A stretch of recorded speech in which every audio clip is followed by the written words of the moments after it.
Very good, thank you.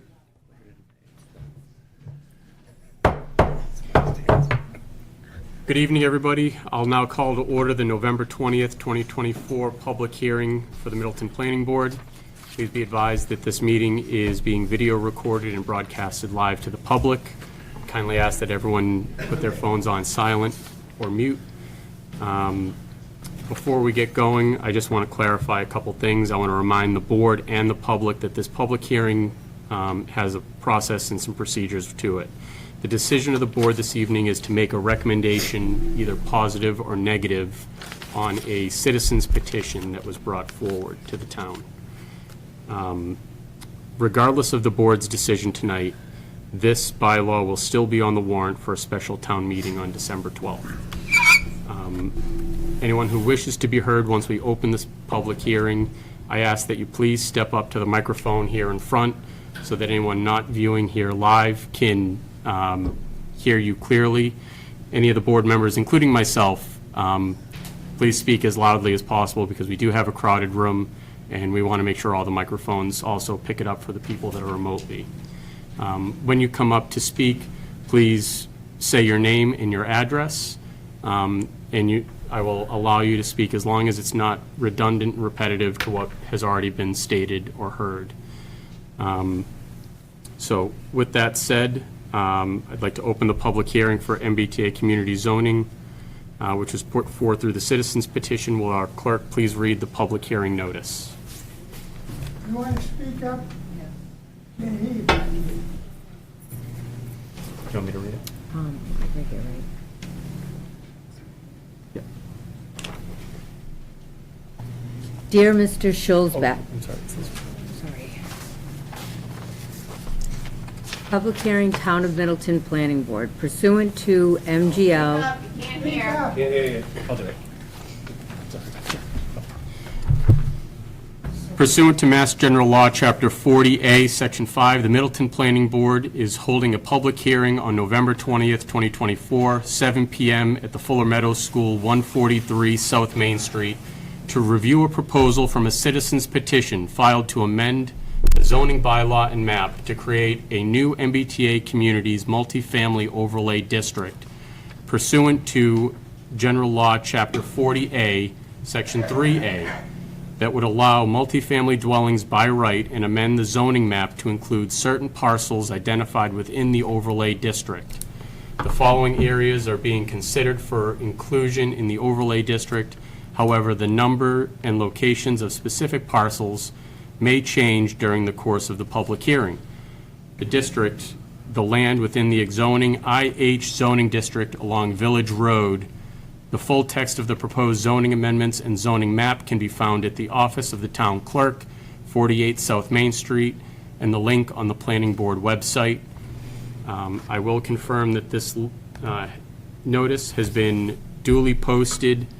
And with that, I would welcome the citizen's petitioner if he wishes to open the meeting. Sure, thank you. I get, Please, for the record, come up. yeah, to my this name's Roger Bourgeois. I reside at 65 Locust Street. I'm a direct butter to the proposed overlay district. I have prepared written comments. Roger, feel free to face that way, though. I think we'll hear you just fine. Okay. Just want to give you a copy of the written comments. For the record, is it Chad? Hi, Roger. Nice to meet you. Lisa, Hi. nice to meet you. I met you before. Yes, thank you, Roger. Thank you. Hey, Jason. Hey there. You remember me? I do. Good to see you. Good to see you again. Here you go. All right, I'll try and speak loudly. I'd like to just read the testimony that I just provided you into the record. Can everybody hear me? Okay? A little louder? Face the microphone. The microphone doesn't amplify Yeah, but the voices, so microphone- you're going to have to project. Face us. Yeah, the microphone's just for people that... And face up. All right, I will. I will. All right, dear board members, thank you for your service to our town as local elected officials and alternates. I know that it is not easy when controversial and complex issues such as compliance with MGL Chapter 48, Section 3A surface. Would also like to thank you in advance for your consideration of the merits of the citizens petition article that I have submitted on behalf of 247 registered voters who signed it. I decided to initiate the petition because of the current and future state grant funding resources that are in jeopardy and the potential impact that may have on our taxes. I felt that it was in the best interest of our town to bring a citizens petition article forward for consideration at a special town meeting. The question before us is really quite simple. Does Middleton want to comply with the law now and reap the benefits of a $2 million infrastructure grant, or comply later and forfeit the grant funding? If you review the language in the legislation, the first sentence reads as follows. An MBTA community shall have a zoning ordinance or bylaw that provides for at least one district of reasonable size in which multifamily housing is permitted as of right. If there is one lesson that I learned as a school administrator and superintendent, it is that the word shall means that you will comply. There is no option, and the Mass Attorney General has issued an advisory that emphasizes this point. I have included a copy of both the final version of the legislation and the Attorney General's advisory under my testimony for your review, reference, and consideration. As you know, the citizens petition article is the town's last chance to comply with the law before the December 31st, 2024 deadline. My belief is that if we do not vote compliance, that at some future point, the Attorney General will move to force compliance through litigation. The problem with prolonging this process is that the town will forfeit a $2 million grant to improve traffic conditions at the intersections of routes 114 and 62. I believe that the best interest of the town and the taxpayers is served by voting compliance now, salvaging the $2 million grant and avoiding the potential of costly future litigation. The citizens petition proposes to amend the zoning bylaws to include a multifamily overlay district which was strategically selected to have minimal impact on town resources, as follows. 1, the proposed district is already developed and densely populated with 431 housing units. All units except for 12 are condo units.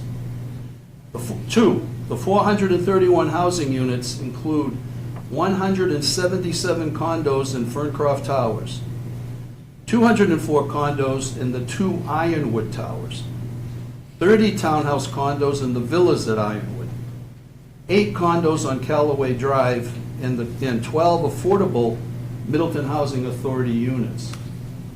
3, the proposed district also includes the Middleton portion of the Doubletree Danvers Hotel, with a convention center and a water park, and an 8-story office building with a parking garage at 35 Village Road. These 2 parcels have no housing units, as they have been commercially developed. No one can guarantee that the proposed overlay district will never be developed for multifamily housing, but it appears very unlikely given the dense development of the properties and/or their current commercial uses. The town did its due diligence in preparing the May 2024 town meeting article and identifying the most advantageous parcels of land to rezone in compliance with the law.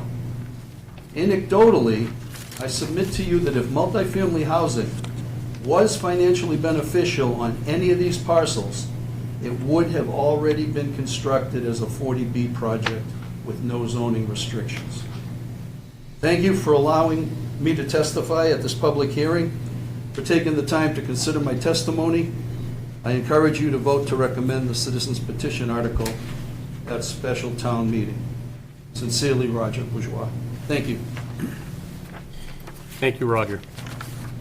Before I invite everyone to the microphone and allow you to to have public comment. I do want to say on behalf of the board here, we received dozens of emails from people, and I want to thank you for sharing your thoughts and perspectives.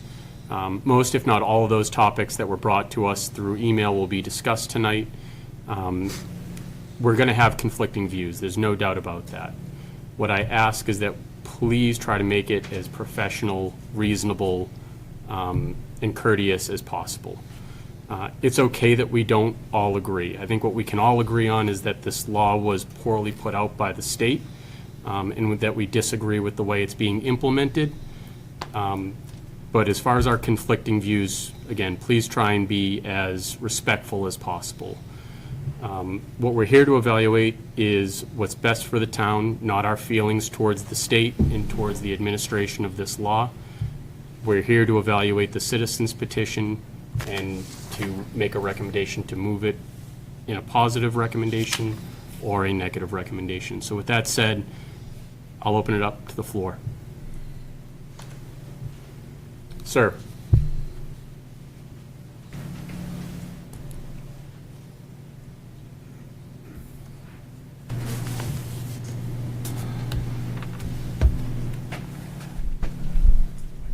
Yeah, that's good. Good evening, everybody. My name is Brian Carroll, 16 Upton Hills Lane.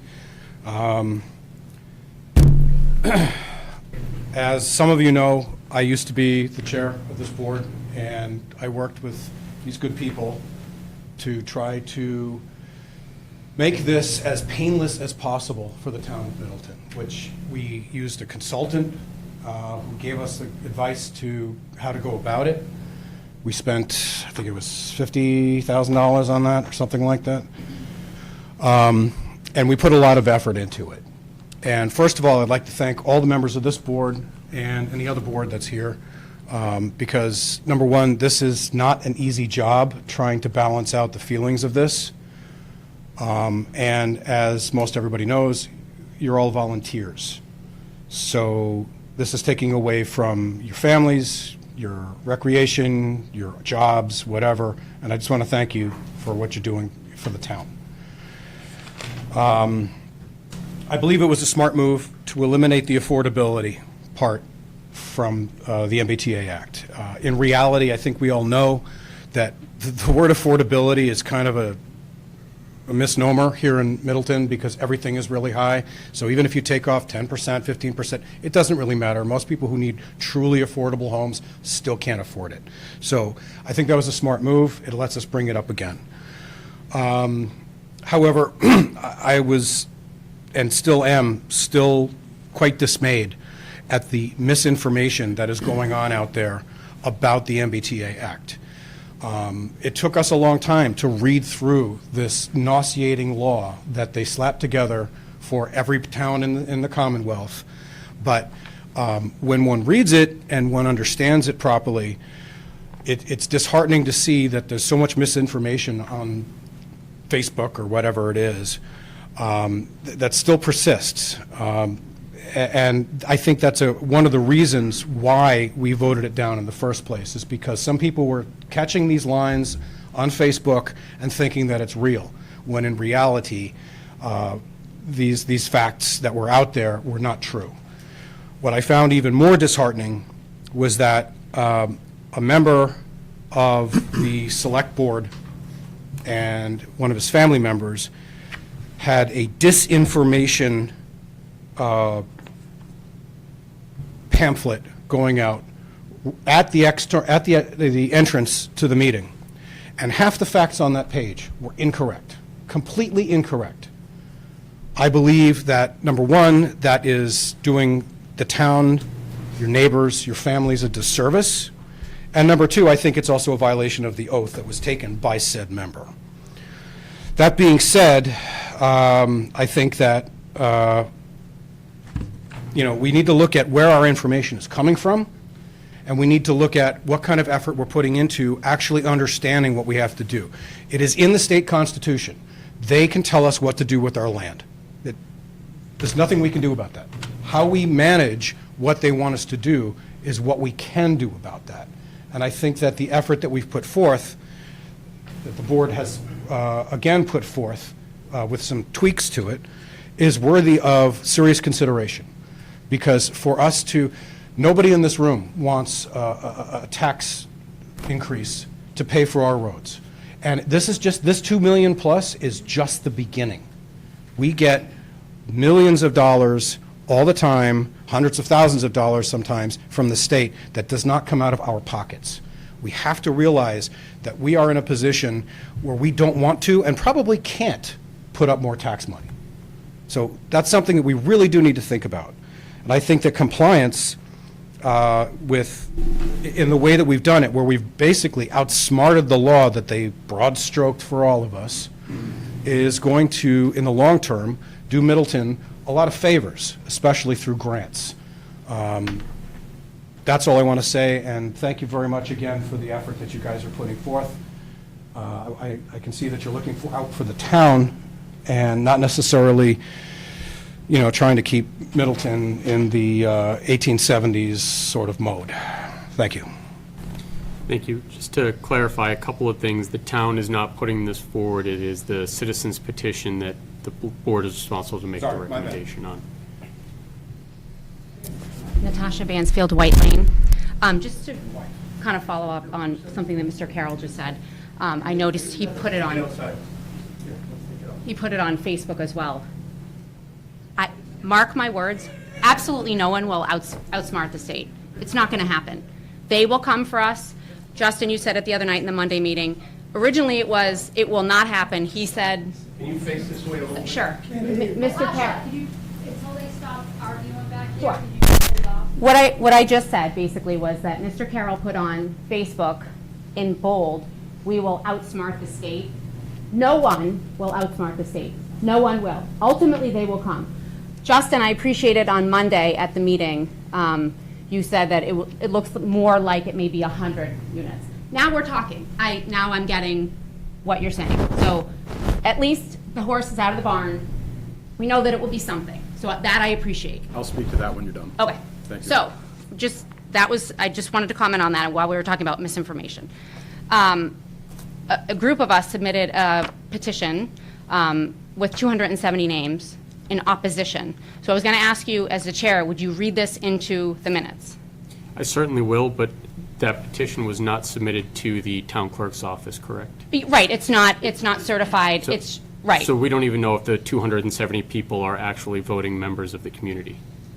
Well, I mean, I have all of their addresses on here, but, So it doesn't matter. The proper protocol would be if there's a petition being made, it goes to the town clerk's okay. office for Then certification. I'd like to read the letter with the 270 names. By all means. Thank you. We, the residents of Middleton, voted no against the MBTA 3A at our town meeting in May 2024. Bringing this matter back for revote just months after the people have spoken undermines the spirit of the New England town meeting form of government, which we are both proud and fortunate to be governed by. We were aware that we would not be eligible for future state grant funding, $2 million MassWorks grant, but we chose to preserve the checks and balances, bylaws, and rules created by our local officials. We do not want the state to strip us of our local control now or in the future. We ask that the planning board acknowledge the will of the people and the vote to negatively recommend this article and the special town meeting warrant with or without affordable housing included. Sincerely, the residents of Middleton. And there's 270 residents listed with their addresses. You want me to read them? That's okay. One question for you. When you say strip us of our local control, what exactly do you mean by that? That means giving the state the zoning control over a particular area. It doesn't matter what area. I'm just saying. But they don't have control over determining what area. Once we vote, if the vote is yes, Yeah. they will have zoning control in that area, That's not true. on the overlay. That's not true. Okay, so tell me, So they can't then control the zoning to say, okay, we're going to double the density, or we're going to require that you move it or grow it. if they It change the would- parameters. No, if they change the parameters, it still has to come back to the town for a town vote. Okay, I've had a call in since October 31st Yeah. to Chris, it's like Klumenarch. Klotchman. Yes, from EOH LLC. Yeah. I have not been able to confirm that with her, but I've seen nowhere, the EOH, the two quotes that I gave in the last meeting, there's another part called Section 10 that essentially says the same thing, that they have control over, essentially, once it's voted. Yes. It's not true. They don't have control over manipulating a town bylaw. There's no mechanism in place for the state to manipulate a town bylaw. They can say that within this context, you have to create this overlay, but once that overlay is created and a town bylaw is submitted and entered in, they can't then go to the town and say, we want you to adjust that bylaw. What they could do is say, we're changing the state law, and now based on our state law changes, you are no longer in compliance.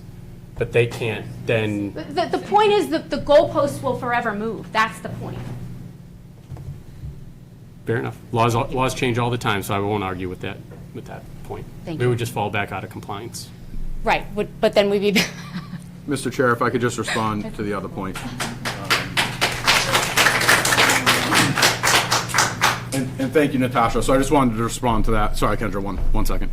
Just respond to that one point that she referenced in the beginning. And I would like to reiterate something that I've expressed to other residents who've reached out to me early on when this started. I work for the town at large. I work for everybody in town. And I don't take sides on one particular issue or another. I am, however, required to try to create as many options as possible for every resident in town, and that means making sure that opportunities in town are clear, that what the restrictions in terms of what we can do in town are clear, and that when people are voting, they're voting knowledgeably. And in the spirit of that, I've made a commitment throughout this process to give the full picture, cards up on the table, every single time. And in instances where you hear me respond, like in this one, for example, Justin, you said earlier this week in a meeting, they're going to build 100 units there. Thank you for owning up to that. The full quote is, if the market ever made sense, maybe somebody could try to put 100 units in there, maybe. That's on video. You can go look at it. And so that's what I want to be clear, is that when I'm speaking clearly. The words I choose are deliberate, and I request that people not take snippets and try to twist them. Also in the spirit of that, the particular parcel that we're talking about, there's 7 in total. There's a map up front if you want to take a look. We put the work in on this, and we've looked at all 7 parcels in here. The one in particular we're talking about is there's a potential that maybe someday somebody could try to put 100 units. But I would also like to stress, if you look at the contour map of that parcel, over a 300-foot span, which is the span of a football field, it drops 90 feet. And so if you can find a developer that's licking their lips to build something in town there, I say good luck. But I want to stress, please do not cherry pick my words. What I say is on tape. We can go back and reference it. I wouldn't do that to you. I wouldn't do that to anyone else in here. So let's just play it straight. yeah, and playing it straight the week before, the week before, at the last Wednesday meeting when we were here, you said, I don't believe in my expert opinion that anything will ever happen. And then we have the former planning board chair saying it will never happen. We've outsmarted the state. So we're getting lots of different messaging that, to me, it appears that it's like, it'll never happen. It might happen. Okay, we're going to get 100 units. Like, it just feels like it's a moving target. That's my point. And through you, Mr. Chair, we're living in a moving world. Things are always moving, and we have to adjust and adapt. And I'm not going to sit here and say definitively nothing will ever be built there, because that is untruthful. I couldn't make that commitment. I appreciate you saying that. Not a single person in this room could make that commitment. But what I can tell you is it is extraordinary unlikely.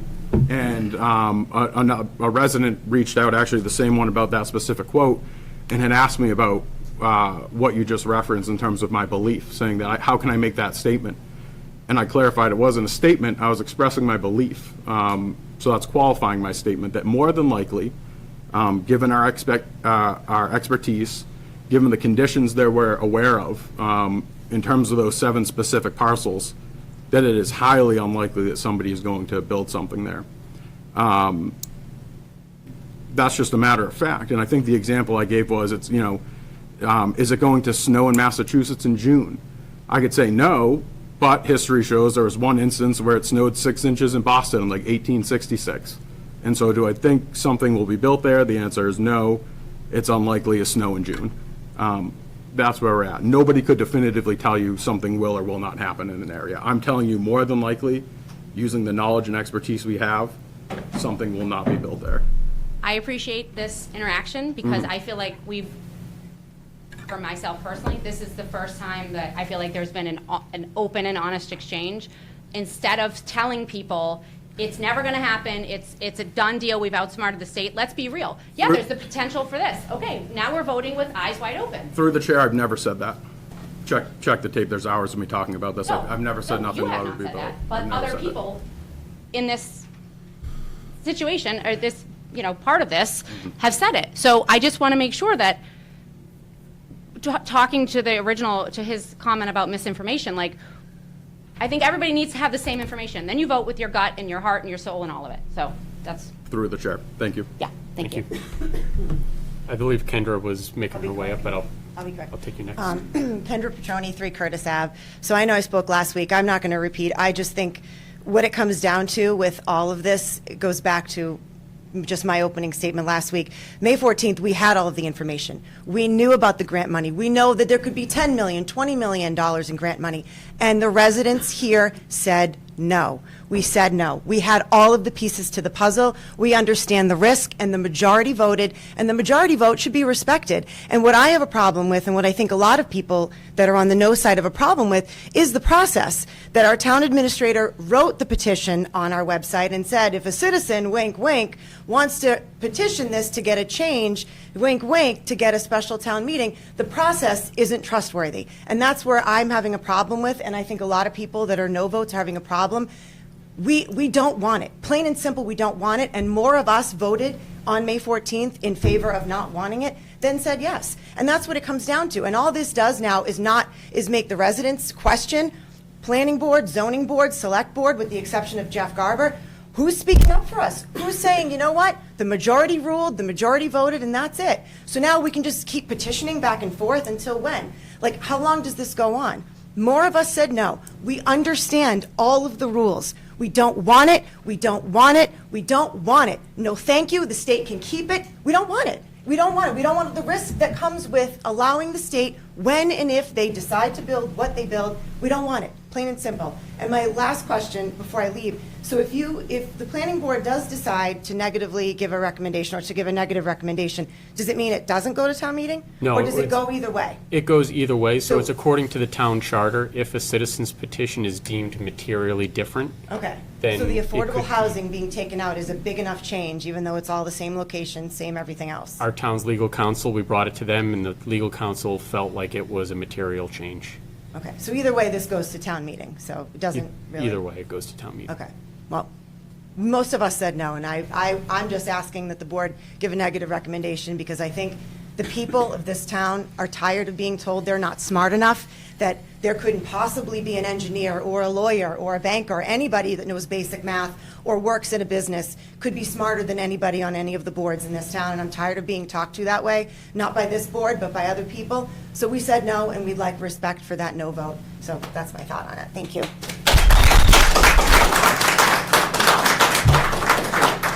So through the chair, kindly, I would like to just respond to one point, and I'll reiterate it if I wasn't clear the first time around. Please do not question my character.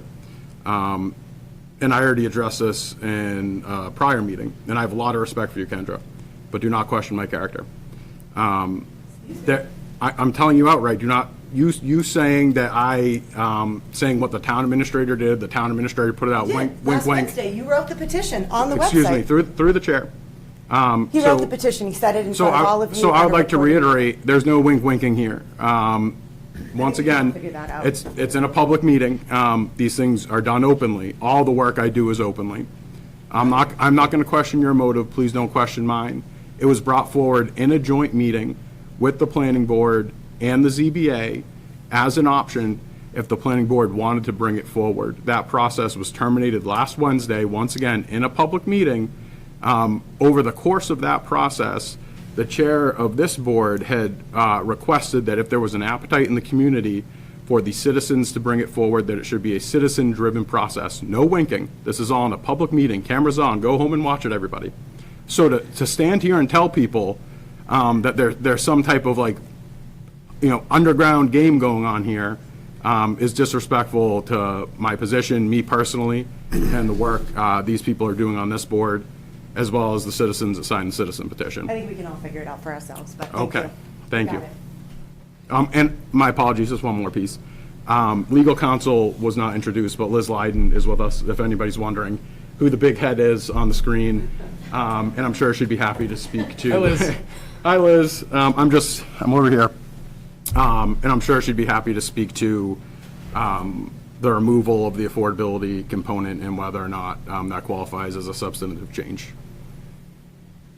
Thank you. Sir, and then Jeff. My name is Anthony Maravito, 8 Nichols Lane, and I can see this district from my front yard. It's 4 lots from my house. I think there's nothing more dangerous to citizenship than a misinformed voter. And for an example, I'm going to use Danvers, because Danvers had an overlay district that they did. My friend was the selectman in town then. It was for porn. It was an adult zoning thing, and everybody's like, oh my God, he wants to bring porn to Danvers. No, they could put it anywhere they wanted in town, unless they zoned for it. So by actually understanding the mechanics of zoning, which this board does, and our council does, and our leaders do, okay? They finally got it through, and now if you want to bring an adult bookstore or a strip joint to Danvers, there's a little tiny hole in an industrial district that you can put it behind, because otherwise it could have been on Main Street. So I think it's very important, and the people that are advocating advocating for a no vote, they're advocating against this zoning, okay? They're doing a disservice to the town in a big way because they don't understand zoning, okay? They're doing an overlay district. It's going to be what we vote on. The state's not going to come in and say, oh, no, we're going to change that now, you gave us power over that. That's not how it works. I'm a developer. It's already been voted on once, like. Please don't interrupt. Okay, but that was a material, we've already discussed that. It was a material change. Okay, this is materially different than before. Not that there's anything wrong with affordability. I'm not even going to get into that. Okay? But it's an overlay district. In the states, if anything is going to happen, here's what's going to happen. The state's not going to come in and change this. What's going to happen is the state's going to come in and say, you didn't do the MBTA zoning thing, okay? So now instead of that, we're going to stick it to you, and now you got to take it, and you're not going to have a choice in the matter, okay? So if anything, this is going to give us cover with the state to anything they want to do in the future, because we can turn around and say, hey, man, we did your MBTA thing, okay? So I think anybody advocating against this, I'm a developer. I did a 35,000 square foot building at 281 Essex Street in Salem, okay? I'm fairly confident. I'm a banker. I'm a realty finance company. I do a lot of private lending. I've looked at this. I looked at it up and down trying to figure out how I could shoehorn something in on that, what the numbers would look like, what you could do. Okay, never say never, but I'll tell you, it's very extremely highly unlikely, I don't see it at all, that it would ever come in.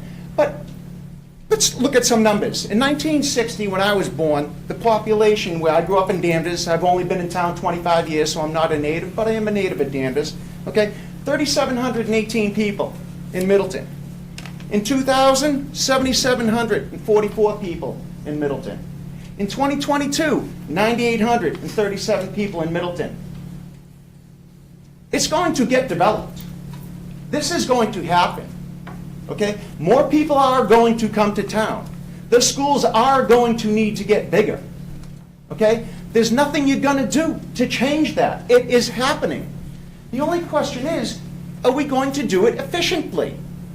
Are we going to turn our noses up at $2 million in order to remove a roadblock downtown in Danvers at rush hour? What's rush hour? 3 hours now? We're going to turn our noses up against $2 million. Known that we will lose for certain if this gets known. Okay? It's going to happen. The question is, do you do it efficiently? Okay? And is it going to happen the way we plan, the way we want it to do, with people reviewing it? Or is it going to happen by litigation because now we didn't address it and somebody's going to come in and litigate against it? Okay? You don't like this? Okay, somebody can come in with 40B. He made a beautiful point. Come in with 40B. Do whatever I want. No. No. You're doing a disservice to the constituents of this town by not being fully informed about the things you're representing up here. You even contradicted yourself. That's the point, they're gonna move the goalposts. That's what you said? You just contradicted That's yourself, not what you started. Your point when you started was the state was gonna come in and do whatever they wanted if we approved this. Sir, please address But that the wasn't board. the Shouldn't you be addressing the I'm planning sorry. board? Yeah, please address I'm the sorry. board. That's okay. So, I've said enough. Thank you. I appreciate your time in this effort. Thank you. Mr. Garber.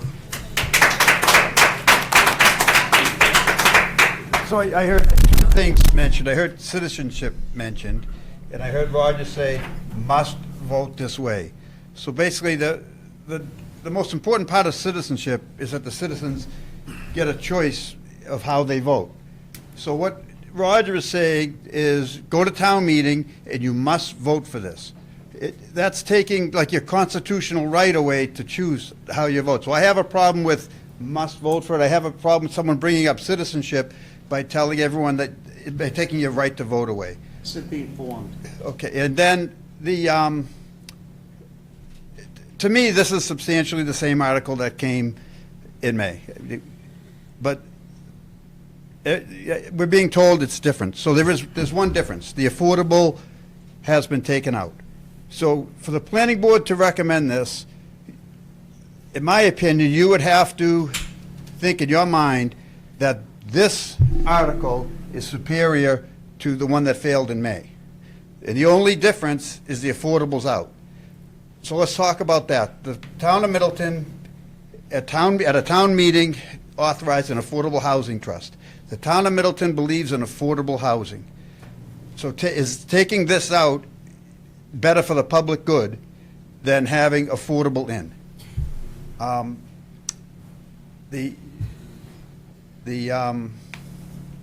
was going to say, If you want, I can respond to that part. Yeah, go ahead, yeah. I agree with you that I think the affordability portion was a benefit to it.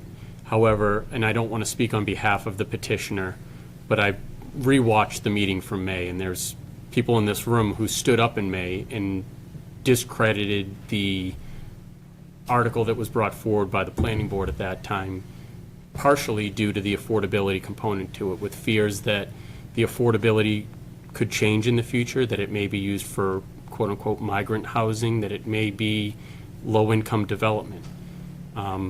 And I think, again, I don't want to speak on behalf of the petitioner, but I think what the petitioner was trying to do was find a happy medium between what the planning board had recommended and some of the feedback from town meeting. so I don't think anybody can honestly think that if we do 10% affordable, it's going to be for migrant housing. It was brought up at the meeting. Right. Somebody just mentioned 40B, so let's talk about 40B. The town of Middleton is making an effort to get to our 10% affordable for 40B. If, as Justin said, it's possible somebody somehow could put 100 units.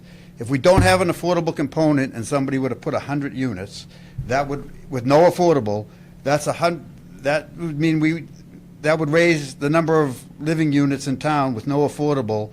So we would have to put 10 affordable units, because you have to 10% affordable, somewhere else. So all this is doing is raising even the 40B that we need to get to, that we're working so hard to get to the 10%. We have an affordable housing trust. So you have to think in your minds when you vote to support this or not support this, is this better for the town of Middleton than the article in May, or was the article in May better? If this one isn't better than the one in May, then you have to not support it, in my opinion.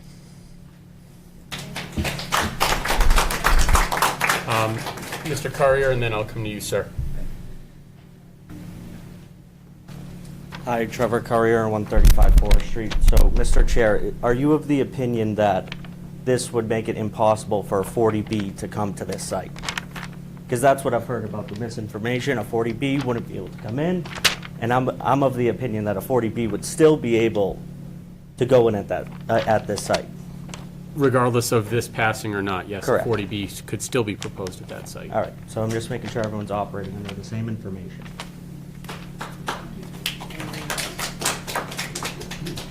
Sir? Hello, my name is Herman Lemon Creaky. I live on 13 Kenny Road. I was at the town meeting when I was leaving, people were saying, what is the MBTA? They had no clue. Somebody said, I think it has to do with buses. They didn't understand what the MBTA law meant or what it even is. So when we say the public voted and said no, and we have spoken, the people who were informed spoke. The people who didn't have an idea of what this law was going to mean didn't have an opportunity to speak. So now we are having a second opportunity to speak. The other point I want to make is that we can't say we are going to defend people's right to citizenship if we are also going to break the law. We talk about unlawful migrants. What do? They don't follow the law. They don't listen to the police. They don't listen to the government. But we want to come in here in this room and say that we are not going to listen to the government because we are citizens and we have the right to not follow the law. We are going to be punished for it. This is not something that we can escape through clever manipulation and fancy words. Forget the money. If we lose the money, that's fine. But they're going to punish us in other ways. And what you're also doing is punishing the taxpayers of Middleton. When we don't get these grants, what I would like to suggest, everybody who says no, you set up a fund. And when we have to fix things, you pay for it. Because if we don't get this done, every single person in Middleton is going to have their taxes raised.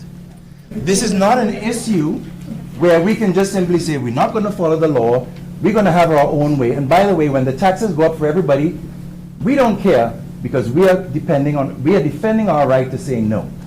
What about our right to say yes? And to say we don't want our taxes to go up. We want to follow the law. We want to be citizens who comply with what the state is telling us to do. If we want to fight and change the law, that's a different matter. We do it through the legal process.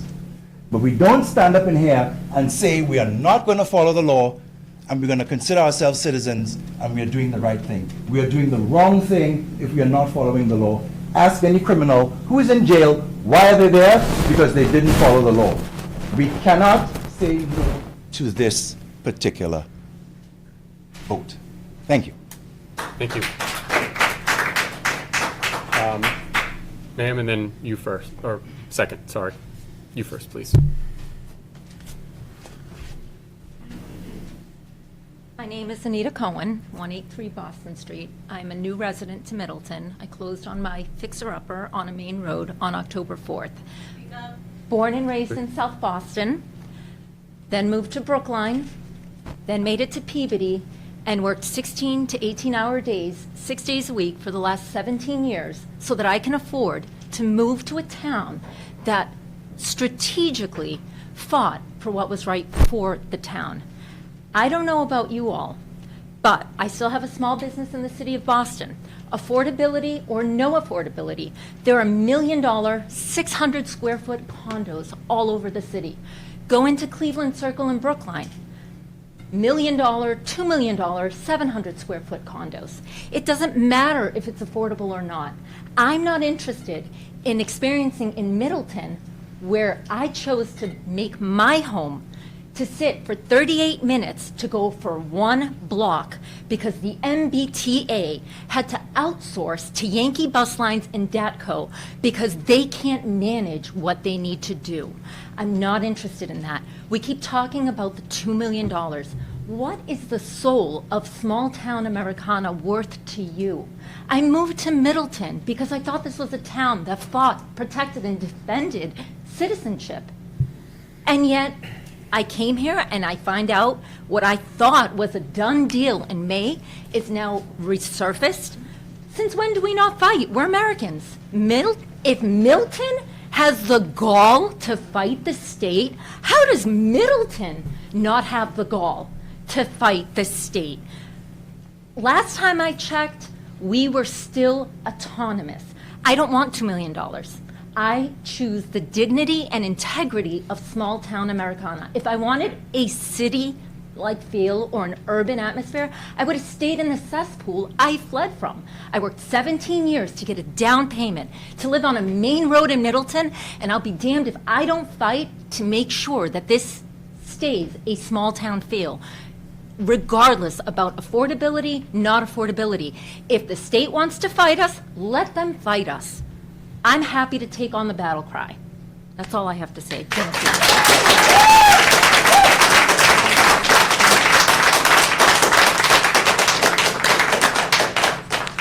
is intimidating. I'm not a particularly confrontational guy. My name is Matthew Pikin, 144 Boston Street. We're neighbors. We're neighbors. Nice to meet you. And even though we are going to disagree on this, I hope to see you around. Thank you for being cordial. And I do disagree, though, and I'll tell you why. And I also have a question, because I am not a know-it-all. There were things I don't know, which I hope you can help clarify for me. I don't know it all either, for the record. But then we're in the same boat. But Roger, right?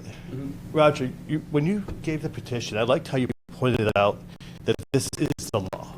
So I think that John here talked about citizenship. And I think citizenship, yes, voting and autonomy are key parts of citizenship, but citizenship is also responsibility and it's a commitment to follow the law. It's a social and government legal commitment to the law. And I think Natasha, I think you said correctly that we can't outsmart the state. We can't. And the state passed this law legally. It's passed by the legislature, signed by the Baker-Polito administration. It is the law. Without voting if we like the law or not, the law is passed. But if we don't follow the law, the state's not going to let us get away with it. We can't outsmart the state. And the Attorney General has already been very clear in their guidance that, and they were clear that funding, rejecting the funding is not an option. So even if we say, you know what, $2 million, we don't need it. The Attorney General has been very clear that that does not resolve us of the responsibility. They're still going to go after us legally. In fact, they've already done so with Middleton. And one of the questions I have, which I'll get to in a minute, is the financial impact of that. So, Justin, I saw you had clarified about the $2 million grant. And geez, my heart is beating. This is not me. Whew. You're doing great. Thank you. That the average household, if we were to not take the government money, even though we still be obligated to follow the law, would be on the hook for likely around $600 per household or so. Mm-hmm. That's a pretty significant tax increase that would, if we were to take care of that much needed 62, 140, 114 intersection. I'll tell you that intersection is not great. You're going to find it out pretty soon. It's not great. And the other concern is that legally, look at Middleton. Middleton, to defend this, had to sign a contract with lawyers for, I think, for $275,000 plus about $1,000 an hour for overages, and lawyers do enjoy their over hours. So we're talking on top of that $2 million, several $100,000 likely in taxes. This would be in legal fees. Now, I don't know, but if Middleton, because it's already gone before the Supreme Court, I believe that the Middleton case is going to be decided, they think, in February. So if the Middleton case is decided and it turns out the law is found to be unconstitutional, well, then we won't be constitutional here either. It's not going to be just unconstitutional in Middleton. It'll be unconstitutional everywhere. But in a way, what we're doing is we're saying, we don't want $2 million. We're not going to follow the law, our responsibility to do so. We're going to reject the $2 million. We're going to pay all these legal fees to buy a scratch ticket that we're going to get anyway if Middleton wins. I don't know, guys, but buying a $200 or $3 million, $3 million scratch ticket that we're going to get free anyway seems to me to be financially irresponsible. And is that a correct interpretation of the Middleton case has found that? How would that impact our compliance here? Can I also just interject? Part Please. of the financial repercussions, there was an email that I believe that went out today from our legal counsel to the select board about new legislation that was passed at the state level. So we knew originally, previously at the town meeting, there were 13 different grant funds that we would not be eligible for without being MBTA compliant, all subject to change, right? So we've talked about change. Why not talk about this part of the change? A new bond bill, H 5100, an act relative to strengthening Massachusetts' economic leadership, passed by the legislature November 13th. So within the last week. And there was an advisory put out by our legal counsel who said, in addition to what we already knew, here are some new potential financial impacts with noncompliance. And it outlines over $4 billion, or almost, $3.96 billion in funding throughout the state that will not be eligible for distribution to communities not compliant with the MBTA. Some of them include projects for Board of Library Commissioners, Office of Travel and Tourism. I don't really think that applies for us. $400 million for projects under the Mass Works Infrastructure Program, $90 million for programs to grants in municipalities and other public entities, for nonprofits. So this is just the beginning. We can anticipate that the state is going to try and make it hurt as much as possible until compliance is reached. Thank you so much for clarifying. So it sounds like we have at a minimum $2 million, $600 per household, plus at a minimum significant legal costs, plus a potential for much more. And Justin, I think on Facebook you had mentioned that, was it North Andover, when they did all of 114, it was somewhere between $40 to $50 million, which we otherwise could potentially apply for Mass Works grants and support for. Mm-hmm. So we're talking about not just $2 million, we're talking about potentially upwards of dozens of millions of dollars here. Is it close to $100 million to pay for the new school you're going to need to house the kids? Exactly, and the firefighters and the police officers. That's $100 million, that's $32,000 per house. Ma'am. If I could answer your question. So, I mean, as Natasha said, we're not going to be able to outmarch the state. This is, unfortunately, we're not voting for whether or not we like the law. The law is the law. And I would question if, are we going to take every law we don't like and decide as a state, as a town, if we're not going to follow that law or not? Because I think there's plenty of laws that we don't like. In fact, I bet you we're in agreement about some of these laws, but I think we also have an obligation to follow laws, even if we dislike them. The question is how we're going to do it in a way that minimizes the hurt for the town. And I don't think that if we're going to be spending $100,000 on a school, but also spending $40 million on infrastructure that we otherwise would get grants for, I would rather spend $100 million on school than spend $100 million on school plus $40 million on the road. Because it's going to happen either way. And before we even go down that rabbit hole, I believe Justin, I asked, if we had done any kind of research and due diligence on the numbers, on the school impact, what it would look like. Should there be, let's say, a catastrophic event that takes down the towers that allows a developer to look at this as a financially stable project? How would that impact the school numbers? Police and fire, I agree with you, with everybody here. They need more resources. They are understaffed, and we need to get them support, regardless of whether this passes or not. So that's a completely different subject, but I'll defer to Justin on the school stuff. Thank you, Mr. Chair. And this actually came forth from a question that Maria had asked last week, and it was the exact question that you just asked. Well, what about the schools when we have to build a new school? And so there were two critical data points that we're looking at when we're examining that question. And we've had this approach to everything. A question comes up, we'll go and research it. We'll ferret it out for you.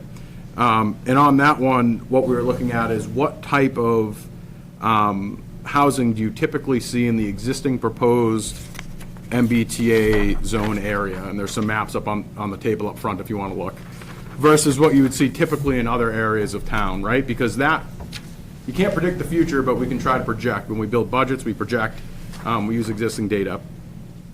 And so currently in that existing area, in the towers that are there are 0 school-age children. And I want to clarify, because I did misspeak last week.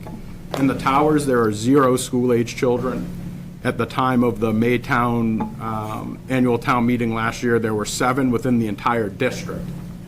And presently there are 9, so 2 kids started kindergarten. Congratulations if that's one of yours. If you look at a similarly sized parcel, so this is 50 acres, the MBTA zone. Conveniently, there's a really good example, and it's the Brigadoon neighborhood. It's like 51 acres or something to that effect. So within the same amount of space, with about a quarter of the density, they have 25 school-age children.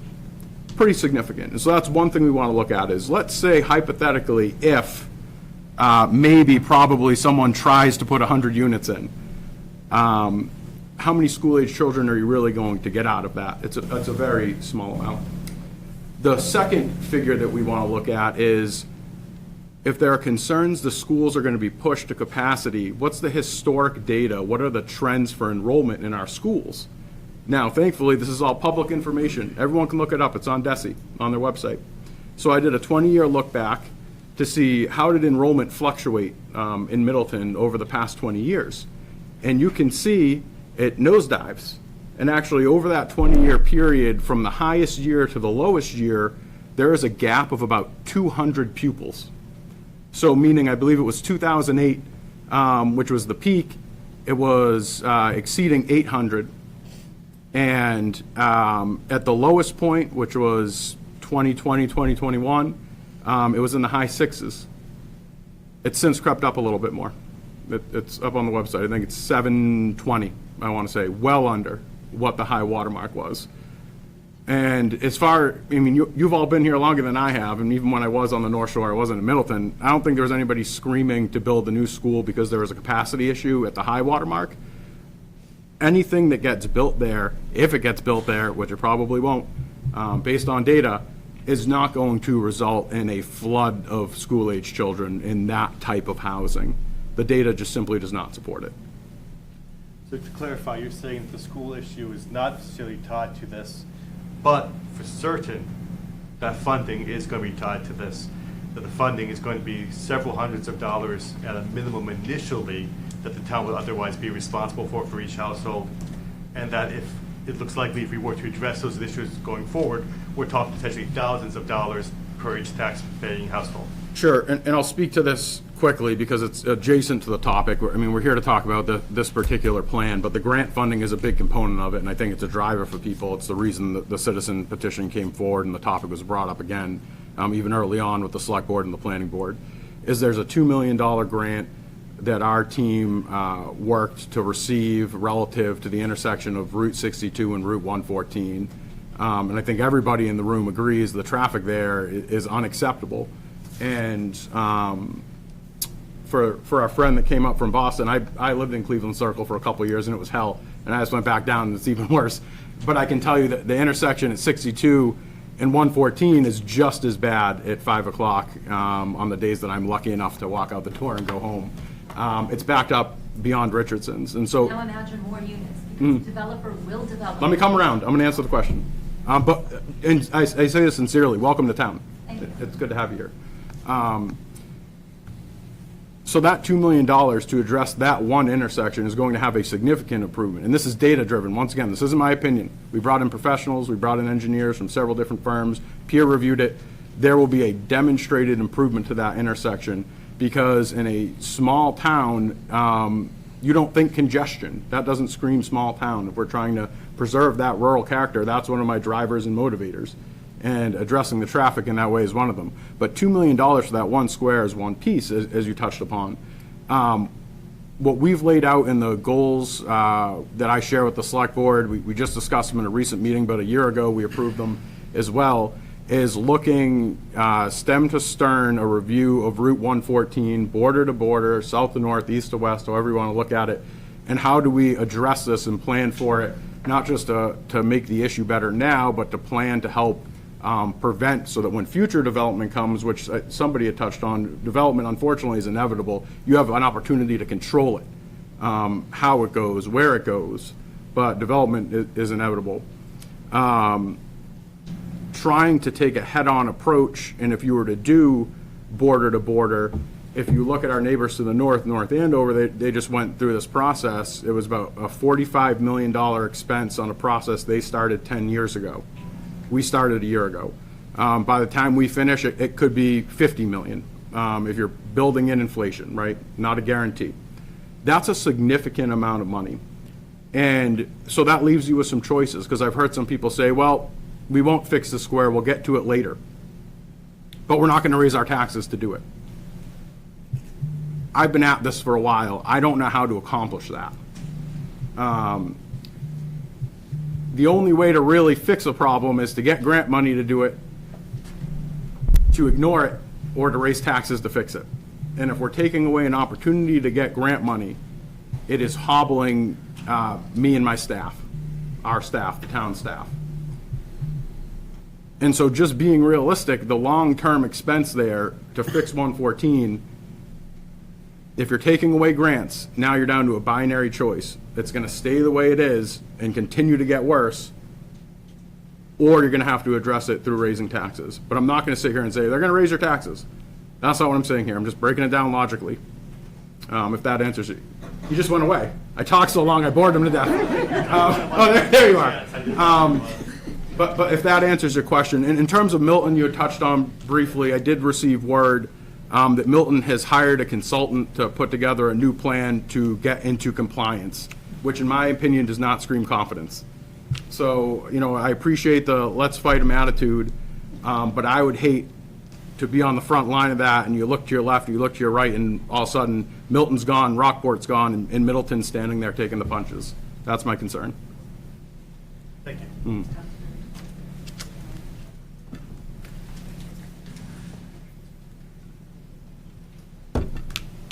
Hi, Rachel Nemeth, 29 North Main Street. Route 114, for those of you who know it by that name. I have trouble getting out of my driveway every day when I need to get in and out. So I'm very familiar with this, and I will tell you, I would rather leave 114 exactly how it is than go for this. I have a few points that I noticed being talked about. So where to start? There's a lot of speculation about engineers and statistics and what the data show and what's projected, but right now the fact is our schools are already overtaxed. They already have an overburdened student number. I don't know why we're pretending that we have enough fire and emergency people to cover our town. We don't. That's why they asked for this in May, and we didn't give them what they need. Why are we wondering or claiming that we will be okay with 750 more units when our town is in need right now? We are in need of emergency services, which are up 25%, and our fire station has asked us for more support. Our police have asked us for more police, and we haven't given them to them. Why are we pretending that we can do this and add a single more person and we'll be okay or better off than we are right now? Another thing that no one ever talks about is the water in Middleton. Forget the sewage issue. What about water? We're in a horrible drought right now. We are people in our town, two of our citizens for the first time 2 years ago, their wells ran dry. That says that, to me, says that our water level is dropping, our water table. What are we going to do about that? Dump 750 more units on our town? People talk about growth and development and they say it has to happen. But if you know anything about engineering, there are capacity limits. The land can only support so many people, no matter what you want to do to it. If you overcrowd the land, you destroy it, you ruin it. You ruin it for the people who live there, you ruin it for the people who are coming, you ruin it for the trees and the plants, the animals and the pollinators. We are killing off everything that supports life by overburdening our resources. We cannot just endlessly jam people in. It's not about, oh, I prefer a small town to a big city. Yes, that's part of it, but our environment has certain limits, and as Americans, we would do well to remember that there's not always more. There's not always more where that came from. There's not always another tree. They take decades to grow. We can't replace them when we cut them down. So that's just the environmental aspect of Could I ask you a this. question really quick, just Sure. a clarifying question? Yes. What makes you think there would be 750 new units built when there's already 431 there, and the zone only allows for, or calls for 750? So the delta there is a little over 300, and is it your interpretation that, based on that overlay in that area, that a developer does see that as a opportunity to create residential housing?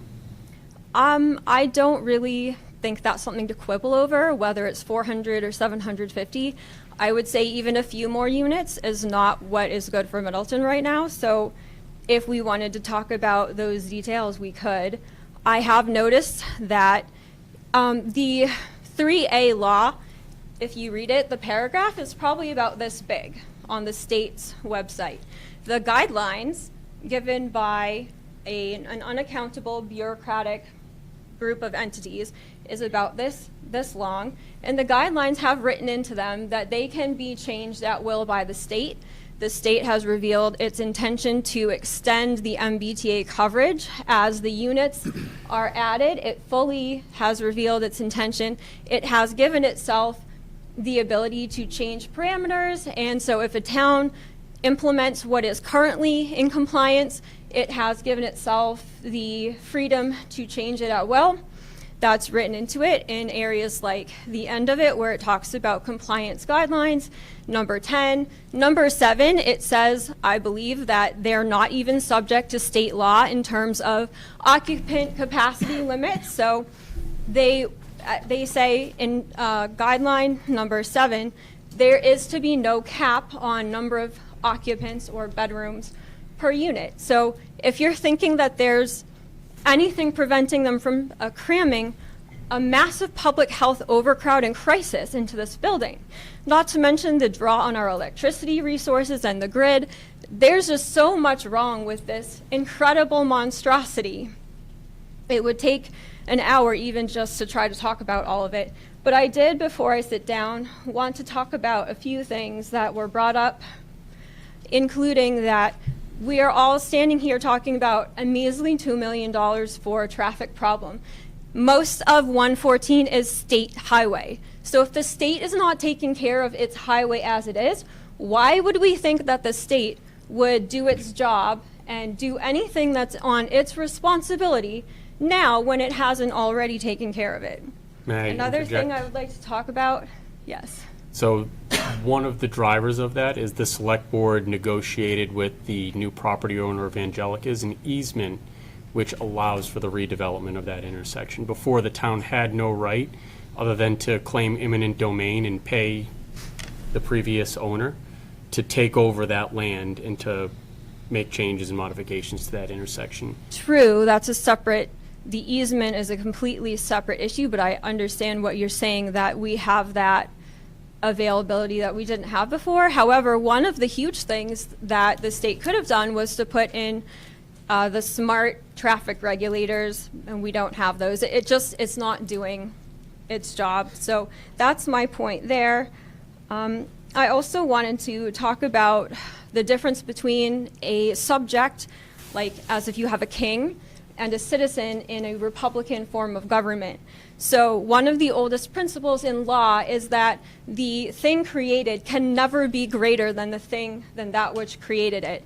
And the state is created by the people. Now, if any of you have read the Massachusetts state constitution, you will see that this is ruled by we the people. The state is created by we the people. It is responsible to us. We are not subjects, we are citizens, and we are given by right, in Article 89, the right of home rule.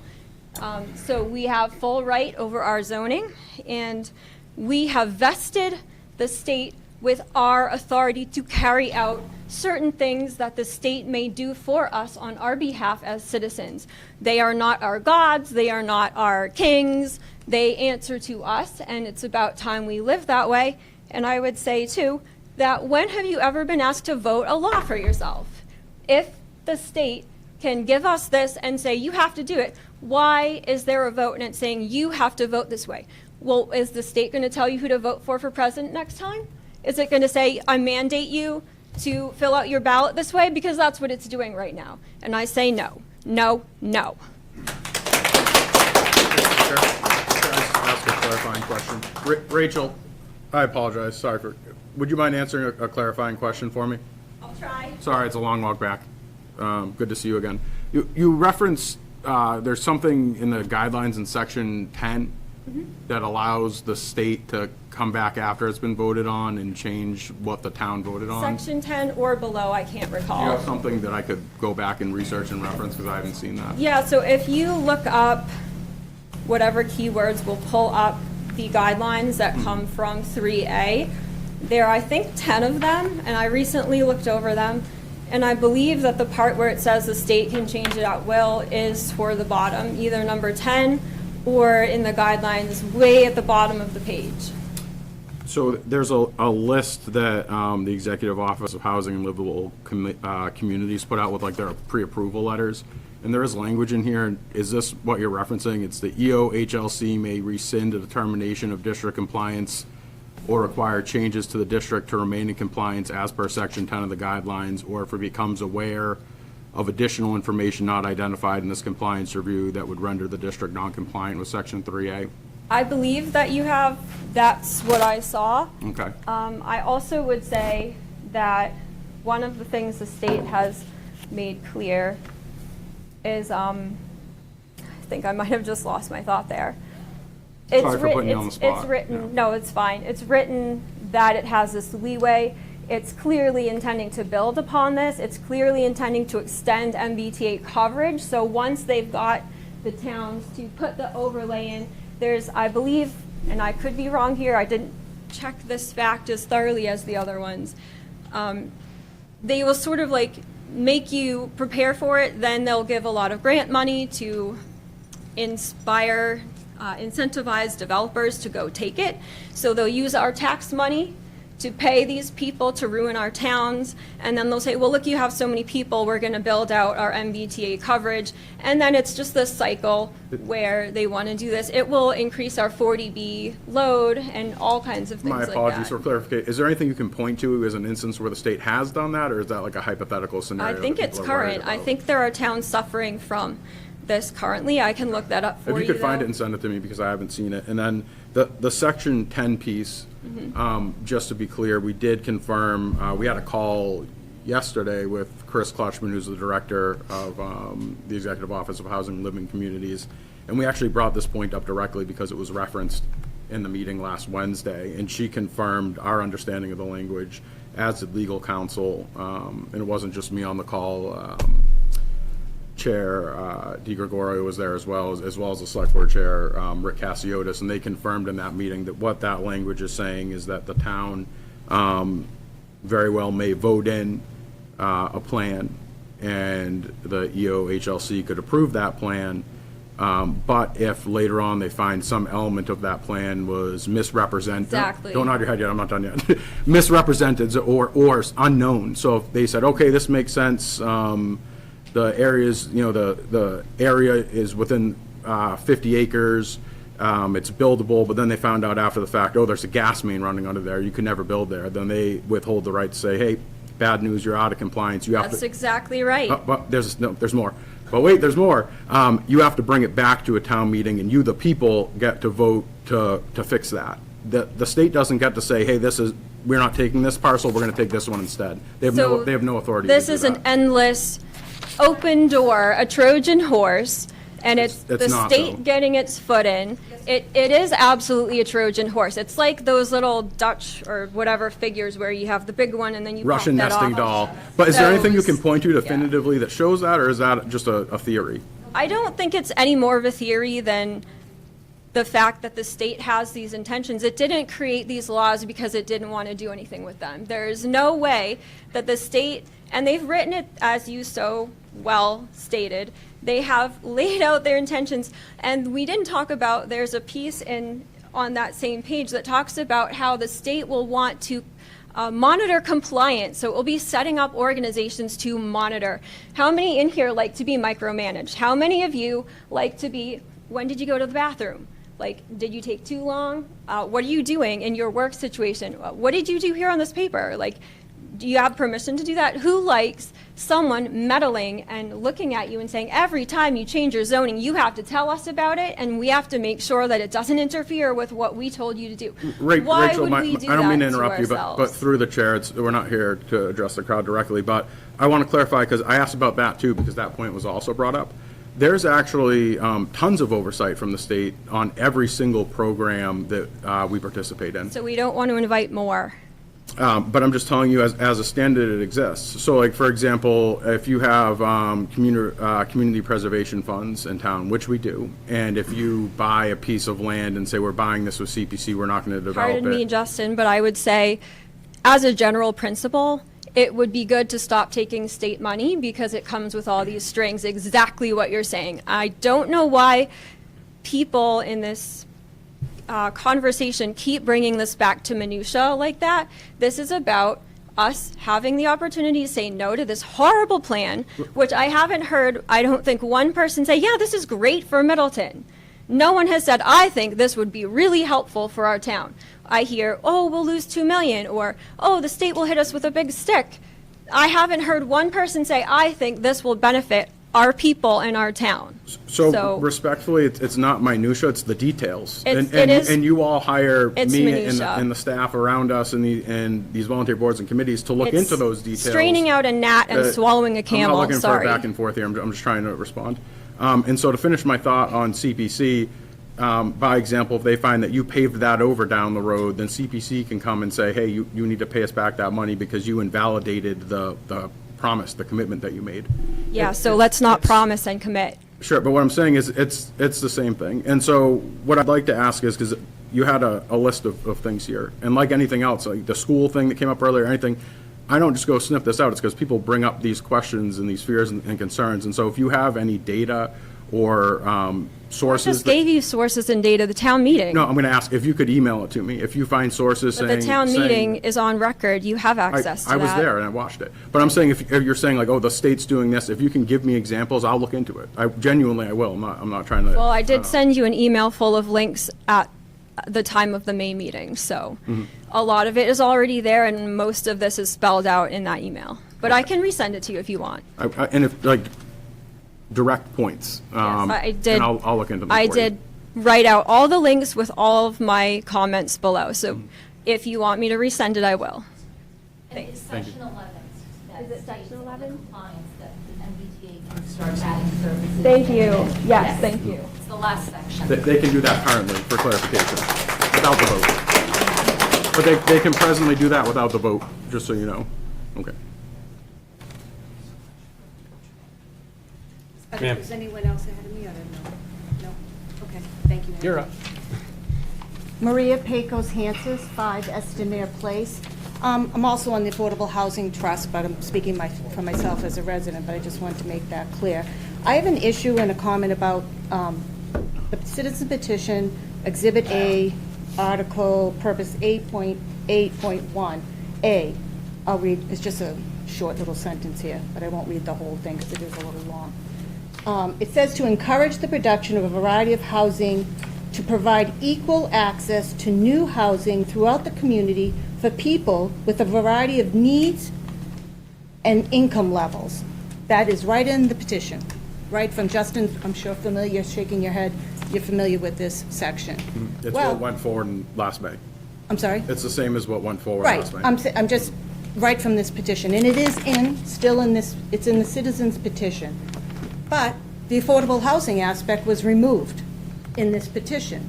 In order to be able to make a revote, you had to significantly change it from May.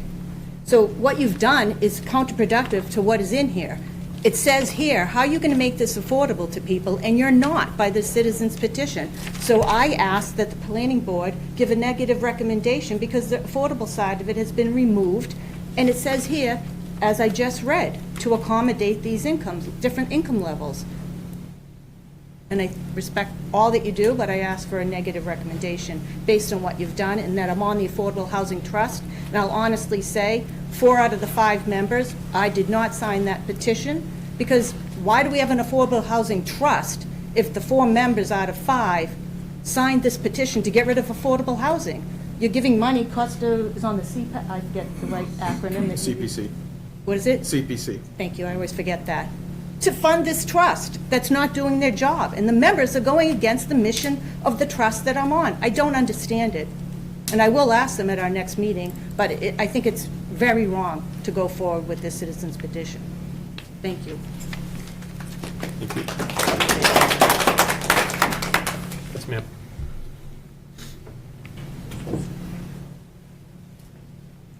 I'm Sheila McNeil. I live at 5 Country Club Lane. And I just want to reinforce some of the things that Rachel said.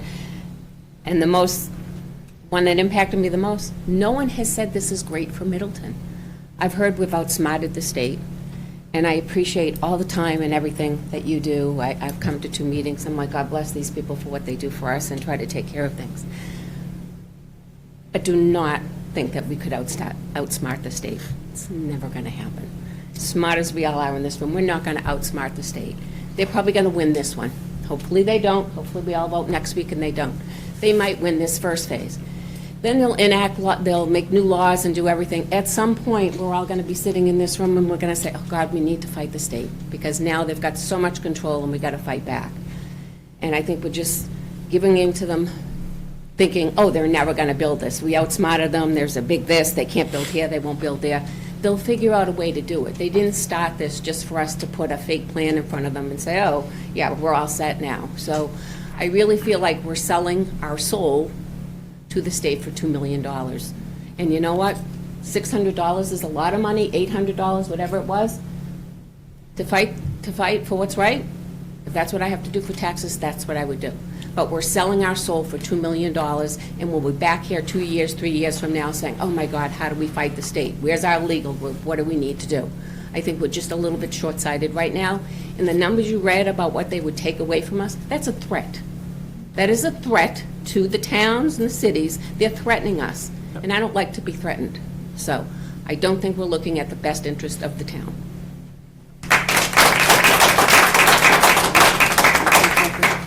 Just to, one second, Jeff, before, so a threat, compromise, politics, you can call it whatever you want. It happens from the local level to the state level, from the state level to the federal level. So an example that I'll give is Massachusetts in August signed a bill, and they're looking for $4 billion to help develop multifamily housing. They're going to have to go to the federal government and ask for money. Imagine that, right? Going to the new administration next year, Maura Healey is going to say, can we have $4 billion for housing? No. And If she's not complying with his deportation order, he is not going to comply. Or what you typically see is, we'll give you your $4 billion for multifamily housing. However, we need access to the Mass State Police to assist with deportations of violent illegal immigrants, or whatever the case is.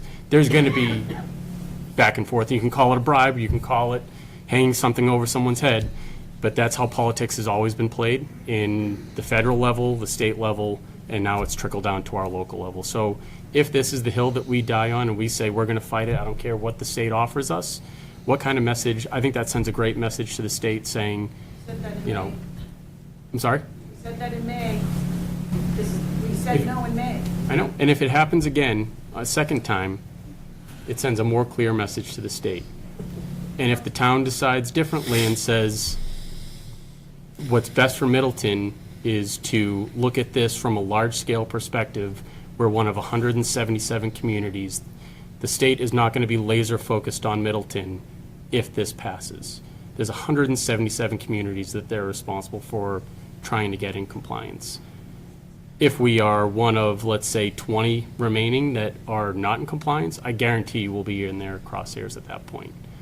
And if people want to fight for the sake of fighting, and it ends up happening like what happened with the jail, then that's what happens. At least you're on the right side of history, though. Yep. Mr. Garber?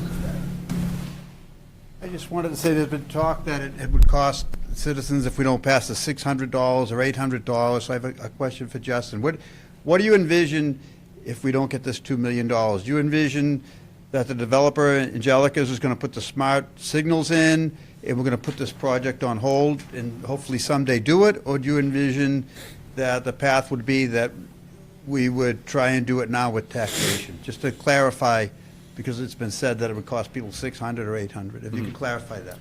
I mean, the easiest answer is that that's a policy question that lies with the select board. But if you want my opinion, if you're asking, I'll offer it. So to break it down, the $2 million in grant funds addresses 114 and 62, once again. What Jeff is referring to is as part of the traffic mitigation package for the Angelica's development. The developer had to contribute an additional $220,000 or so that would go towards adaptive signaling and some other smaller scale improvements. And so we covered this at the traffic forum. I see some familiar faces here. And we talked about that ad nauseum at that point in time, but I'll echo the sentiment now. The the traffic mitigation as part of that one project on the corner, I'll take it. It's a good thing. But in terms of having a large-scale change and moving the needle, in terms of adding a dedicated lane and building that out, and seeing a significant decrease from, I believe it's over twice capacity right now, that the traffic you see coming from Richardson's towards the square in the evening hours, over twice capacity. Only with the grant can you lower that to half capacity.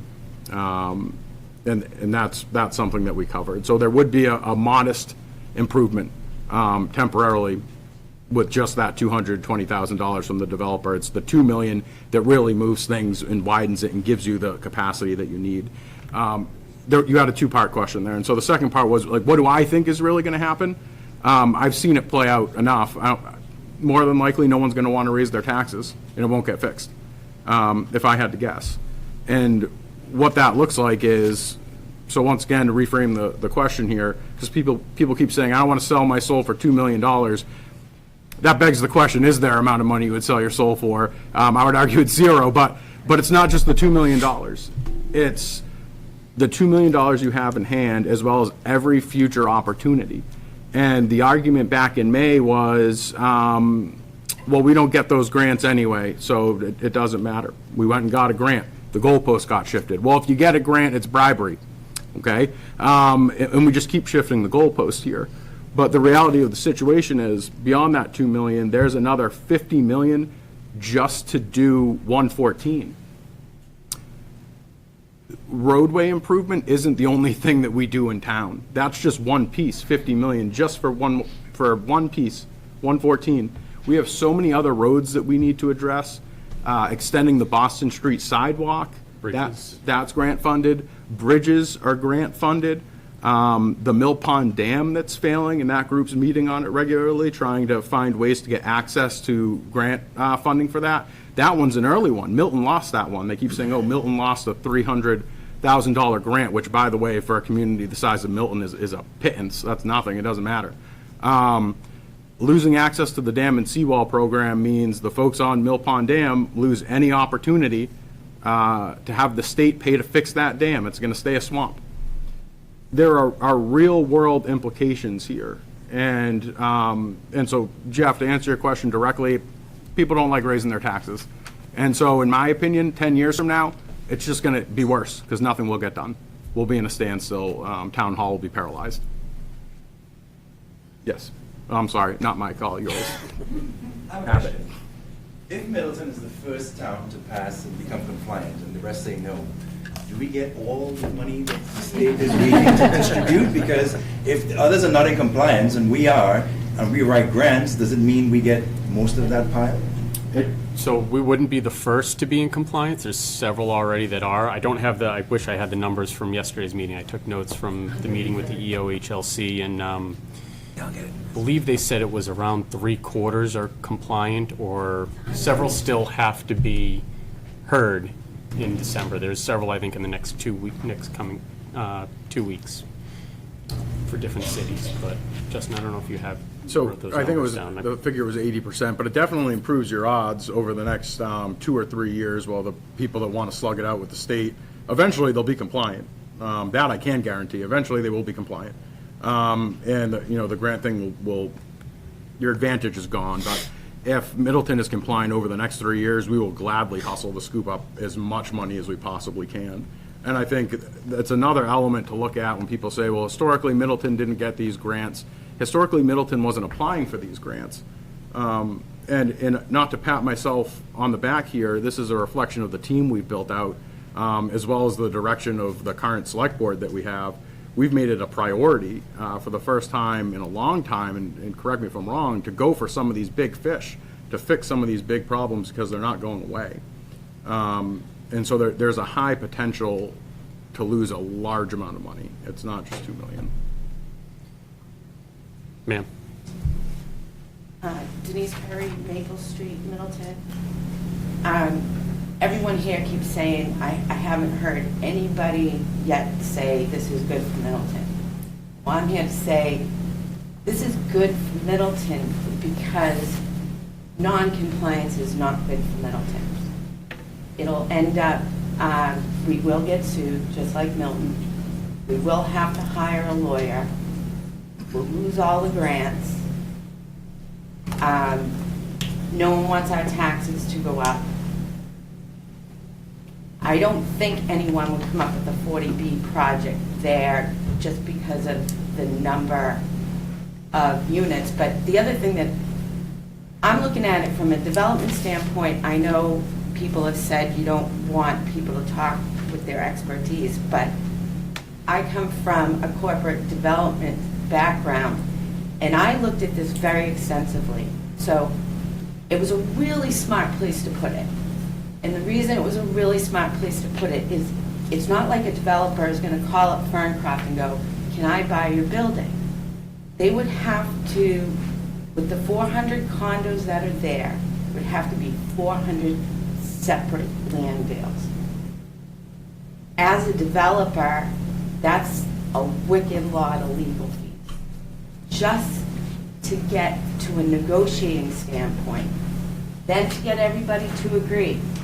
So I guess what I'm saying is, from my experience as a developer, it's not a project I would go after, because I would know that it doesn't make financial sense, and that's what developers do.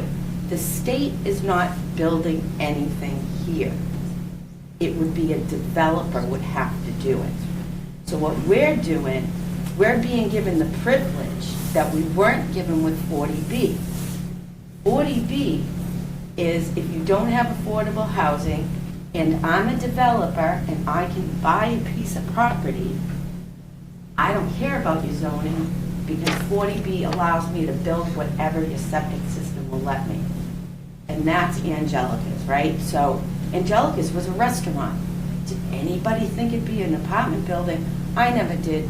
I'm born and raised here. So I think voting yes is good for the community, because I don't think it will increase the number of units up there. Just because it doesn't make economic sense for a developer. It's not the state that's going to build it. And we also all pay state taxes. So if we give up grants for the next 20 years because we don't want to vote for an overlay district, then I think we're just being really, we're not doing the best thing for the town. The best thing for the town is just to vote yes. And honestly, I can't think of one developer that would want to tackle that project. I'll give you a list. Go to the Seaport in Boston. There's plenty of developers. Seaport in Boston dealt with one person. And they're putting skyscrapers Yeah. in the Right. harbor. Like, if they can put skyscrapers there, they can put anything anywhere. But that's not true. But what you're saying is not true. Sorry. So, they did not deal with. Let's not talk in hypotheticals like it's never going to be developed. Someone will eventually do it, because It's there's always money to be already- made. It's already developed. That's the thing. That's the beauty of the planning board, what they did. You're new to Middleton. Have you driven up there? I've lived in Peabody for the last 17 years. So you know yes, the- I've driven up there. Please. Okay, you're right. All right. Anyway, I'm just saying, I do think this is the best thing for Middleton. It's town sewage up there, so the septic, you can build a building really tall. Exactly. But Does anyone, do you wish to speak, sir?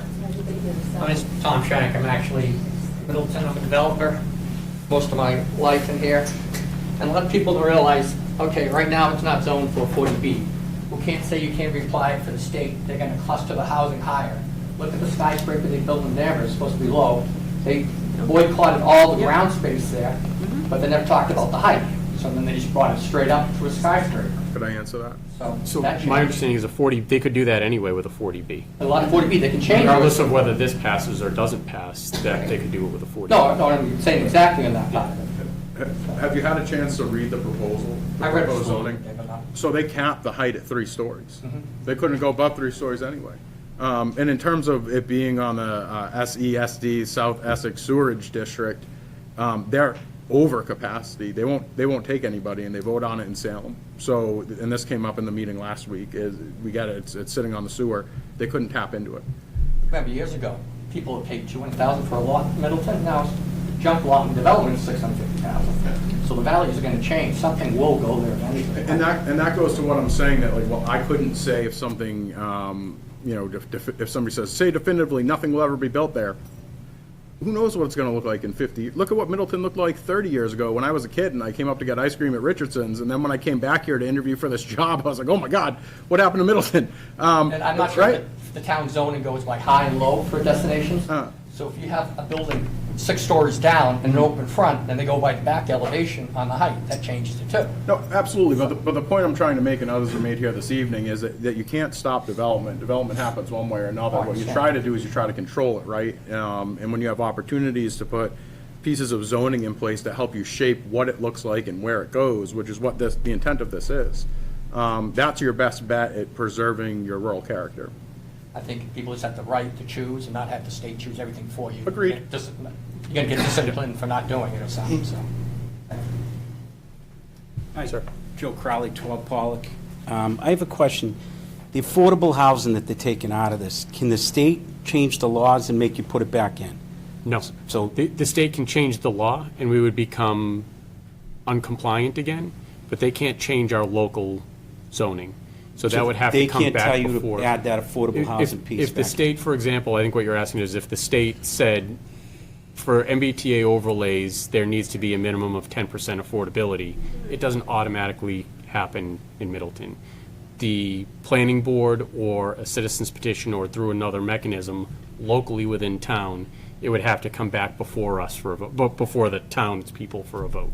So if they change that, it doesn't we have to vote it down again? We have to come back in if they change that? We don't have to vote it down. It wouldn't automatically come to the town for a vote. It would be the planning board or another authority within town would have to say, hey, we are now not in compliance. In order to be in compliance, we would have to add the affordability back in. So the affordability could be added back in there? If that was to happen? Only by the town's choice. If not by the state's choice. If this was accepted at the meeting, Yeah. and the state came back and said, we want affordability, the town's going to say, we're already there, we're going to take the affordability. So nothing really changes with this petition. We'll go back to affordability.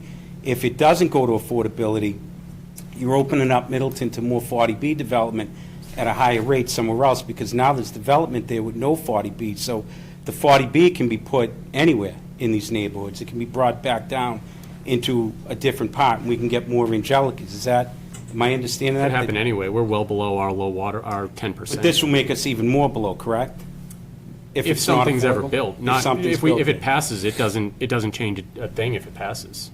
If it passes and something changes and all of a sudden we see development there, which again, it's been said a numerous amount of times, based on the specific details of the plan, I don't think and don't see any future development at this location. I don't think it's Well, a that's all developer's good. dream to. I've been hearing everyone's opinion on it, but the bottom line, the state says, I want these units. If they don't have enough housing, they're gonna come to Middleton and say, I want some housing.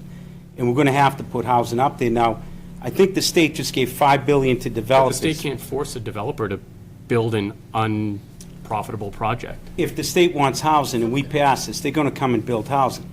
They're gonna find housing here. You think the state can't build? The state's given $5 billion to developers to build more houses right now. There's a lot of laws that are going on. My concern is, if this gets developed, one, I think affordable housing was part of this, it was a better plan. So you voting yes on this tonight, it's not a better plan for Middleton. It puts us in a worse position, 40B, and it makes the affordable housing go out the window. So it's not, the petition doesn't make it a better deal than was in May. I've been listening to everyone's opinions throughout. The biggest thing is the mistrust that's developing here. This was voted on in May. Taking the affordable housing piece out can change. The state can say add it, and a board can approve it, not the citizens. No, the board can't approve it. The board would have to bring it as a petition, as a warrant article at town meeting. Back to a town meeting? Yes. Okay. There's a lot of mistrust here that this was voted, said about that. They voted one way.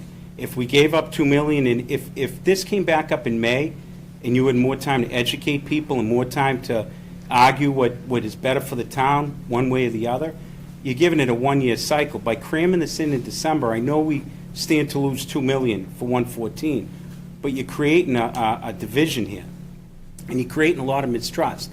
And everyone used that misinformation earlier. It's going both ways. People are saying nothing will ever get built in Middleton.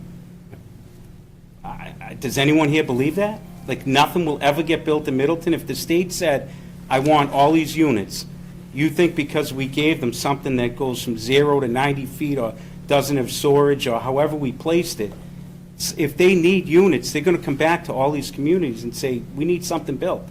Whether it's 50, 100, or 750, they're going to come back. And if we're building them, now we're opening ourselves up to more 40B. So this thing could spiral. And I don't think you gave it enough time to educate the people of Middleton in one way or the other. I think cramming it in December, you've created distrust for your office, you've created distrust for some of the boards. Maybe it's not your fault, you're all working hard, you all have good intention, but that's what's coming up here. There's a lot of mistrust going on here. There's a lot of people talking at the coffee shops and at Market Basket and on the phone and on because it's crammed. You're putting it in 2 weeks before Christmas when everyone's busy. And people feel like you're putting it in there so it can be kind of under the cover of darkness. Let's get in there and try to get this through. It wasn't good planning. This should have come up at May if it was to come up again at all. It should have come up at May. And a lot of people aren't buying the citizens petition that went on because they knew that that was the way it could come out and kind of save face. And that's the way it looks. Maybe it's not the way it happened, but it is the way it looks. And it's a bad look for Middleton, bad look for the boards, and there's misinformation on both sides. You know, saying nothing will get built or saying 750 units will get built. It's going to be somewhere in the middle there. And something will get built somewhere in Middleton. So I've been perfectly honest too, since the planning board, it was a joint meeting, I think, with the planning board, the zoning board of appeals, and the select board. There were two avenues that this could have come back, through the planning board, through this board, or through a citizen's petition. Both avenues were explored. Our board actually discussed it, and our board could have put this forward at a citizen's petition. We decided not to. Not to say that the board members didn't feel like it was a good plan, but to say that it shouldn't be a town-driven initiative to bring this back. That if the community as a whole, and I understand that there's divisiveness within the community, just like anything that's, important like this, there's going to be different perspective and different viewpoints. And for it to come back as a grassroots through a citizen's petition where that individual and partners with that individual went out and got signatures from community members, the town charter allows for that. I think the only way to not allow it to come back into December is if the town charter changed. I just think on both sides, a lot of things are being said. I listened to everyone here tonight. There's a lot of opinions. Yep. I have questioned the affordable housing because I think either way the town loses. You took it out of this go around now, so we lose affordable housing and we open ourselves up to more 40B. And if they do build it and the state says we want affordable housing, it's going to get thrown in there anyway. So one way or the other, I don't think this petition's a big change from May. And I think it's created a tremendous amount of distrust. That's all I wanted to say. Thank you. Thank you. Mr. Chair. If I could just speak to the affordable housing component. Yep. Quickly. So there's been a lot of talk about 40B. We talk about it pretty regularly, but trying to be conscious of the fact that some folks in the room may not quite know what that means, as well as people watching at home. And so sometimes I try to break things down when they're acronyms or we're making references to things that we take for granted. And so a 40B project, which we're seeing one right now and has a fairly large affordable component, is when a developer can come in, buy right, and build a large volume and a dense volume of housing units. And the town has no local control on that unless their SHI, which is like an affordable housing index, is at 10%. Middleton's not at 10%, which is considered safe harbor. So if you're out of safe harbor, then a 40B can come in at any point in time, which is where the Angelicus project came from. The conversation about the removal of the affordable component versus keeping it in, there's an easy fix for that. And I encourage folks to look into it, and Maria particularly on Affordable Housing Trust, because I think this is a piece of policy that would live very well with all of you, and it's an inclusionary zoning bylaw. A lot of communities have them. They've been putting them in place for decades now. I've worked in towns where they've gone through the process of public education and worked with the community to craft an inclusionary zoning bylaw that makes sense. And what it means is, by example, if you put a threshold in your bylaws that said if a developer came into town and wanted to build 8 or more units, that a certain percentage of those by law had to be affordable. You would want to make it a little over whatever 10% of that number would be. And the intent is that anytime you get hit with a 40B, which they'll keep coming until you hit that safe harbor, you're going to keep marching towards that 10% safe harbor. So that just goes back to, once again, it's allowing you to control your destiny when it comes to zoning. It's allowing you to control the pace of affordable housing and where it goes in town. And there's some safeguards in that. And so that's a conversation that you all can have, starting now, going into May, or if you want to wait until May of next year to get an inclusionary zoning bylaw in place that will protect you from that affordable element. The beauty of that is the timeline that's laid out is about 1.5 years. If this thing were to pass in December, and I will tell you this definitively, judging by the way it went with Angelica's, there is no way a project will be permitted in 1.5 years. It's impossible. All the hoops and hurdles they have to go through on the local level, that one is definitive. It will not happen within that time span. And so what I'm trying to say is you can get something in place. If you're worried about the affordable, you can get it in place well before something would ever be built there, if something ever even would be built there, which once again, I highly doubt. Mr. Garber? So you're saying if there was an inclusionary bylaw, if somebody were to build in this zone, they would have to do affordable? Townwide. Townwide. So that's the proof that this is substantially the same article that was voted down in May. There's the proof right there. So to say that this is substantially different, which actually takes power away from our planning board, and then to say we can put an exclusionary bylaw in, then this is substantially the same article that was voted down in May. And for someone to suggest that it's not, I don't think a reasonable person can honestly say that this is a substantially different article than was voted in May. And that's the threshold to take power away from our planning board. I'm not following the logic there, Jeff, genuinely, and I apologize, but I will say, Mr. Chair, legal counsel is here tonight, and they can speak to that element and whether or not it's a substantive change and all the things that go into the affordability component, if you'd like. Yes, if... Liz, I'm may, off Liz. screen, but if you want to... Did you catch that? She's the head on the screen. The normal-sized head on the screen, not the big head. I apologize. Thank you, Jeff. No, I think what you just said is that if we were to add a separate bylaw that added an affordability component town-wide, then you would add back in the affordability to this bylaw. But that doesn't mean that the current bylaw is the same as having that affordability built into it. It means that if the town separately wanted to create an additional bylaw, then affordability would come back into play if it was developed in accordance with this bylaw.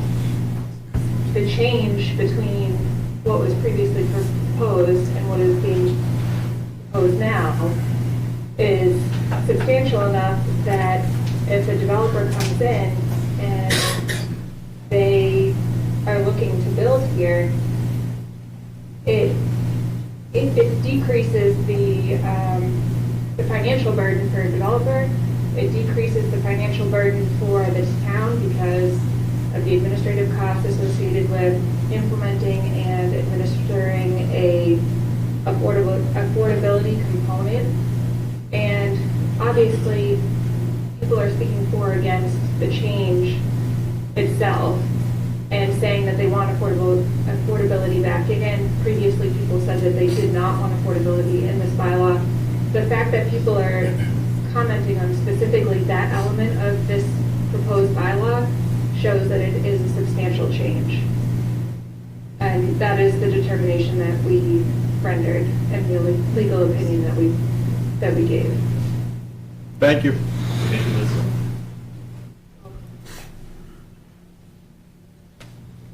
Please. Carolyn McPherson, Wenberg Road. I just have a couple of questions, Mr. Chair. Could you speak up, please? Sorry. I just have a couple of questions.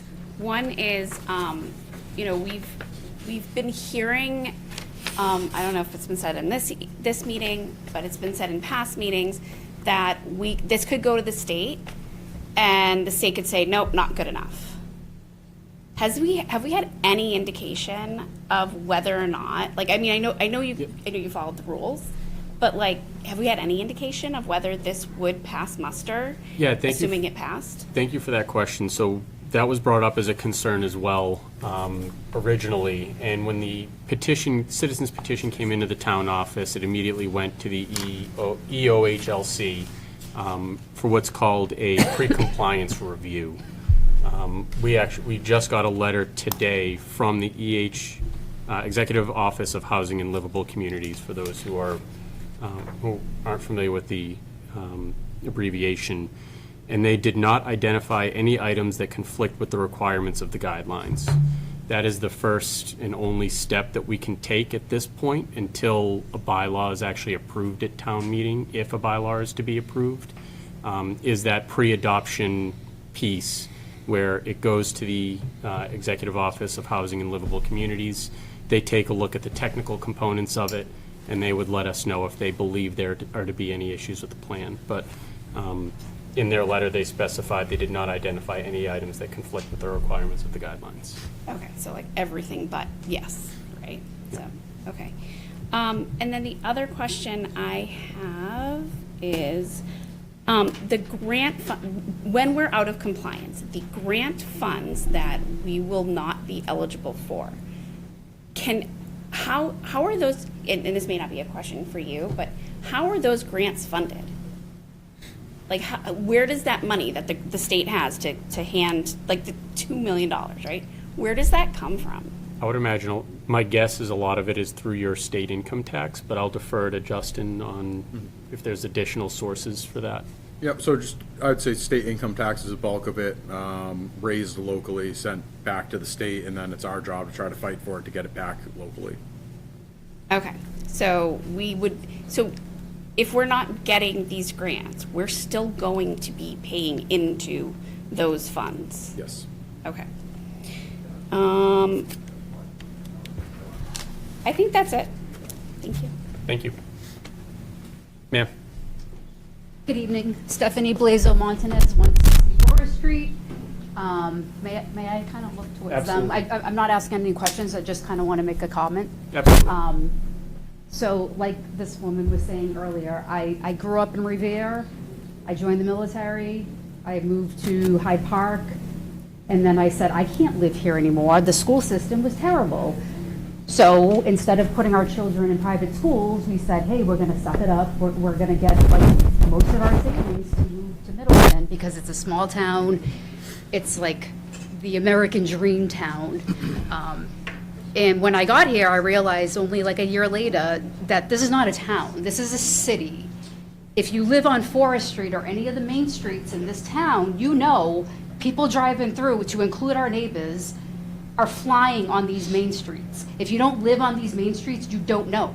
You don't know how busy it is. I pay $11,000 in taxes, and that's with my husband's disability abatement. $11,000 to live on a main street where I never see the police. I never see the police pulling anyone over. We need to discuss public service in this town. We need more cops. We need more firefighters. With everything that's been going on, because I email the police department all the time. Hey, could you post someone here? Oh, we'll post a sign. They post the speeding sign and people are just through it. No one cares. No one cares unless you live on that street and you have children on that street. No one cares. We need to focus on issues like that instead of building the community even more, whether it passes, it doesn't pass, the risk that we're going to take. I spent 25 years in the military and I was owned by the government. Owned. I couldn't wear my hair a certain way, my nails a certain way. I had to be a certain weight. I had to get the shot, which led me into the ER with Meniere's disease. I know how it is to be owned by the government. Do not let this take over Middleton because we don't know if this or we don't know if that. If it's an if, don't do it. Say no. That's all I had to say. I'm sorry, can the attorney repeat the part about the affordable housing and that admin, because we couldn't really hear it, the cost of admin doing the affordable? Liz, did you catch that? Would you be able to repeat the part about the administrative cost? We couldn't Is hear that, it. is that what you're asking? Yes, she had just mentioned that the town, by removing the, if I heard it right, by removing the affordable, the town doesn't have to pay the administrative costs of having affordable housing? Is that, could you repeat what you said? I couldn't hear it. So, What's the advantage? administrative burden of implementing and enforcing the affordability requirements of the bylaw. So, If we had affordable, we would not have that administrative burden, is that what you're saying? If we don't have the affordable housing, is that what you're saying? We wouldn't have the administrative burden? Liz, By eliminating, sorry. Yep. Can you hear me okay? Not really, it's a I was little gonna say, if you muffled. could just speak up a little bit more. I know you got a sleeping kid at home, but yell if you can. So by eliminating the affordability requirement in the bylaw, you're reducing the administrative burden on the town in implementing and enforcing that bylaw. There are deed restrictions required when you're requiring affordability. There are costs associated with enforcement and assuring that, you know, the affordability is actually implemented and that. Yep, I get it, they're thank you. meeting the With that requirements of the said, state. that clearly says to me, the Affordable Housing Trust should be shut down. The committee that we have, that we've gotten money for, why have Affordable Housing Trust Committee if we're saying, don't have it because we're saving money administratively? That's so wrong. That means we're not complying to affordability and what that 8.81 stated. Yeah. So respectfully, and I don't want to. No, I don't really want to count it, Justin, because I think you've done, I'm sorry, you've done it to every single person. Right. And you're working for the whole town. I'm sorry. You're working for the whole town. I was addressing, respectfully, I was addressing Liz. Oh, I thought you were going to school me. No, you're fine. Thank you. Respectfully, Liz, just for clarification, and I think there was some confusion in the room, so if I can just reiterate it, and if you can confirm, because I think some people are struggling to hear. And so the takeaway was that among several reasons why it's legal's opinion that there's a difference is because in not having the affordable component, there's a considerable amount of oversight and administrative work on the town end that comes with that, and that's one of the reasons, correct? Understood. But the Yes, idea we're and supposed to have I just have wanna an affordable clarify housing that trust there in are order to put requirements affordable housing in from town. the That's state what we already started. related to affordability, and that's why Well, we're trying to do this. Justin's talking to me, Because so- if the town doesn't have the correct amount of affordable housing in town, then a 40B can come in by right and build affordable housing. Thank you. Justin, can you repeat what you said? Because we didn't get it. I honestly, I missed the first half of it. Mr. Currier. Trevor Currier, 135 4th Street. A couple questions. So, and I appreciate the board's time tonight, but I hear a lot of defense for the article from the board and from the administrator's office. But this is a citizen's petition. Why is the citizen not the one defending the citizen's petition? And is the citizen going to defend the citizen's petition at town meeting? So that's a good, if I could, Mr. Chair. Really good question, yeah. And I actually I'd heard a rumor that you had asked somebody that question, and so I'll answer it directly, but please always feel free to come into the office or pick up the phone and ask me directly. And so to answer your question, and there's 2 points to that, is he's heard me responding to a lot of it, and I would say it's because a lot of it's been directed towards me. The question was, well, what's the town doing about the schools? Roger can't answer that. I can. Why isn't the town considered parcel 7, and if you could build 100 units there? That was directed towards me, not towards Roger. And so I'm responding to things that are being directed towards me as one of the chief executive officers of the town. So that's part one. Number 2, and you raise an excellent question, who's going to be speaking to this at town meeting? I can tell you, I am tired of talking about this, just as much as everybody else is. And honestly, I'm sure a lot of you are tired of hearing from me. With that said, I believe the petitioners are going to take the lead on this and speak to it. But keep in mind, if residents have questions throughout the process, and Roger can't talk on the town's behalf, if they want to know, how is this going to impact our resources? How does this impact the schools? What was the reasoning for this, that, or the other thing? I will have to speak to that or defer to the pertinent department head. Sure. I just think it is important to remember that the town's not sponsoring this. And the town should not be putting their shoulder into it as if they're endorsing it, because I have not heard one person from behind this table tonight say anything to the contrary. And I'd also just like to clarify, Mr. Chair, the citizens petition aspect, that's not found in the town charter.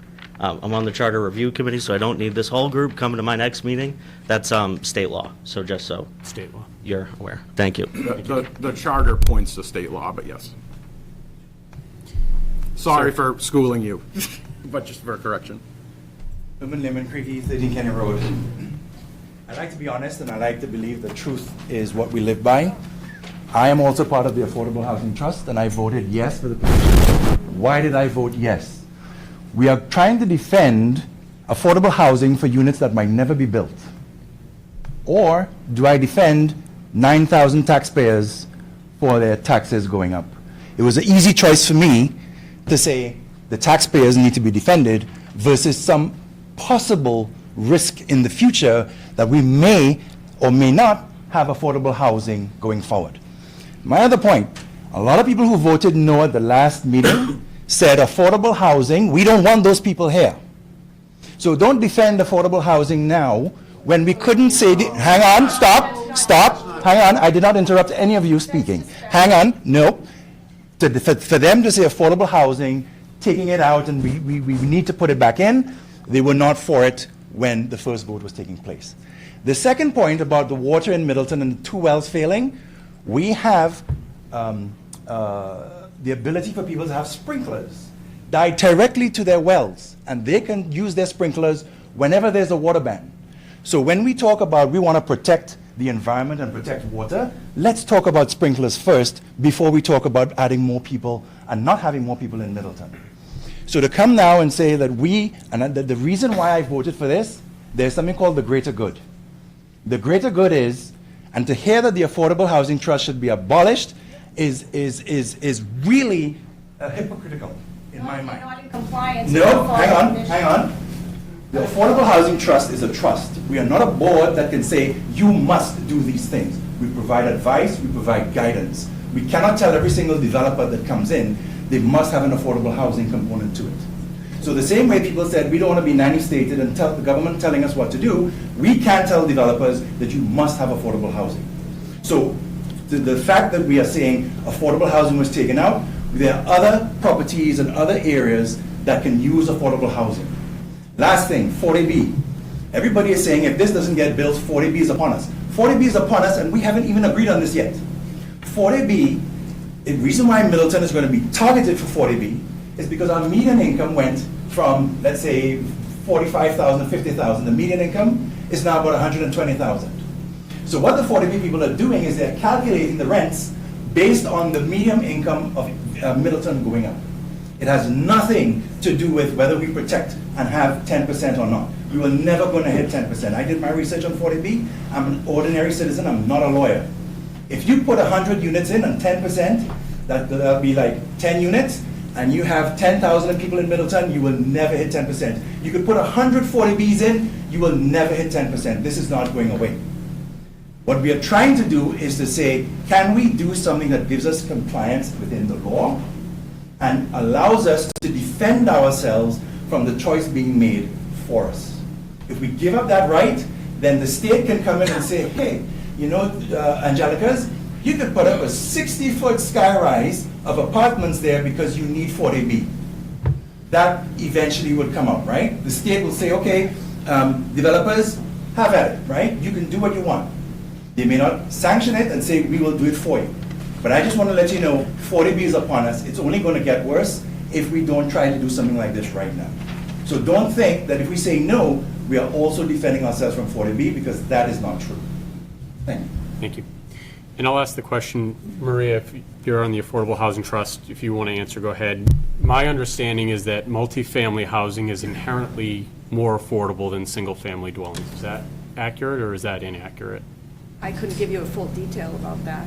It's not my expertise, Is it but more the than idea of likely.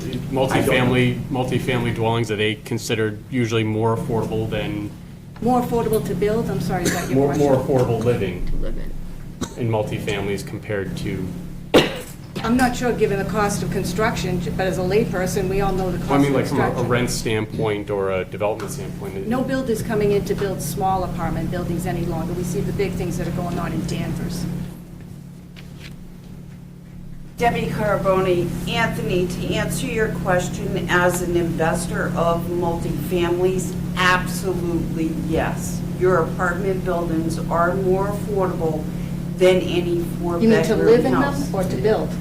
Is it To what- live in. Oh, I'm sorry, I thought, my No, to live, apologies. so, I yeah. thought he asked Sorry, cost to build. I may have That's why misphrased the question. That's why I answered it in that way, the construction. So I think To even some though there extent, is but the- rents are currently $3,000 a month. I mean, they're not becoming less and less affordable. I own rental property in Lynn and Danvers and have for my parents for over 60 years, and rents have gone up ridiculously. A rent in Lynn is $2,500. Yeah. I mean, it's crazy. So it's not as affordable as people think as it used to be. No question. It's almost like a mortgage with Just no gonna say, ownership. We've been at this for over 2 Yeah. hours, and we Could you approach the mic, please? Sorry. It's never gonna catch you way back there. And you don't have the pipes that Maria has. I just want to say, So- Ready to close, but you that's where I was started. going. I was trying to close. That's what I was going to ask. I mean, we've been at this for over 2 hours. Are we thinking maybe folks are going to take a position or like soon? If there's no additional public comment, I just have a couple of things that came up.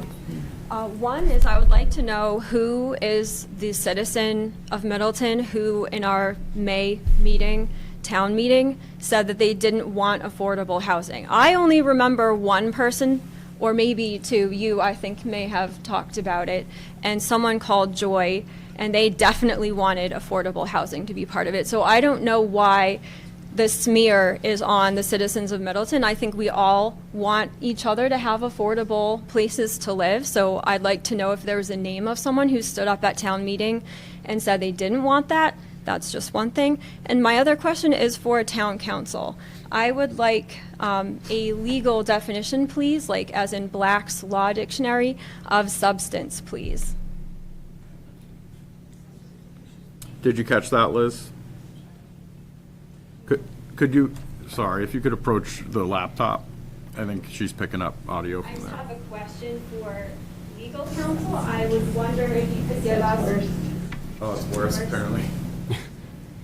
Are you able to give us, please, Black's Law Dictionary definition of substance, please? Substance being the key word in our charter's requirement that one article be different substance from another. I would like, please, a legal definition. No, that's defined by case law, and it's in Penn versus Town of Barnstable. So there's no definition that you can provide? Significant enough that it would be considered substantially and materially different under the statute and the charter is what they say in Penn versus Barnstable, but it's a case-by-case basis. There's no definition. It's determined by opinion. So there's no objective definition, you're telling me, of the wording that is used in our law. You're saying it's subjective opinion and people can make it whatever they want? No, it's determined by the courts. So yes, it is. The courts depend on opinion and not definitions? Is that correct? Excuse me, Mr. Chair, we're not cross-examining our legal counsel tonight. This isn't, you know. Question not answered. Thank you. Thank you.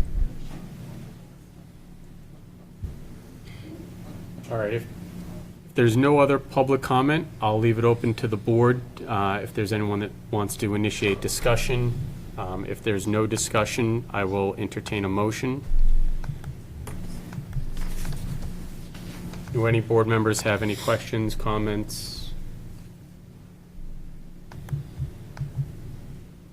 All right.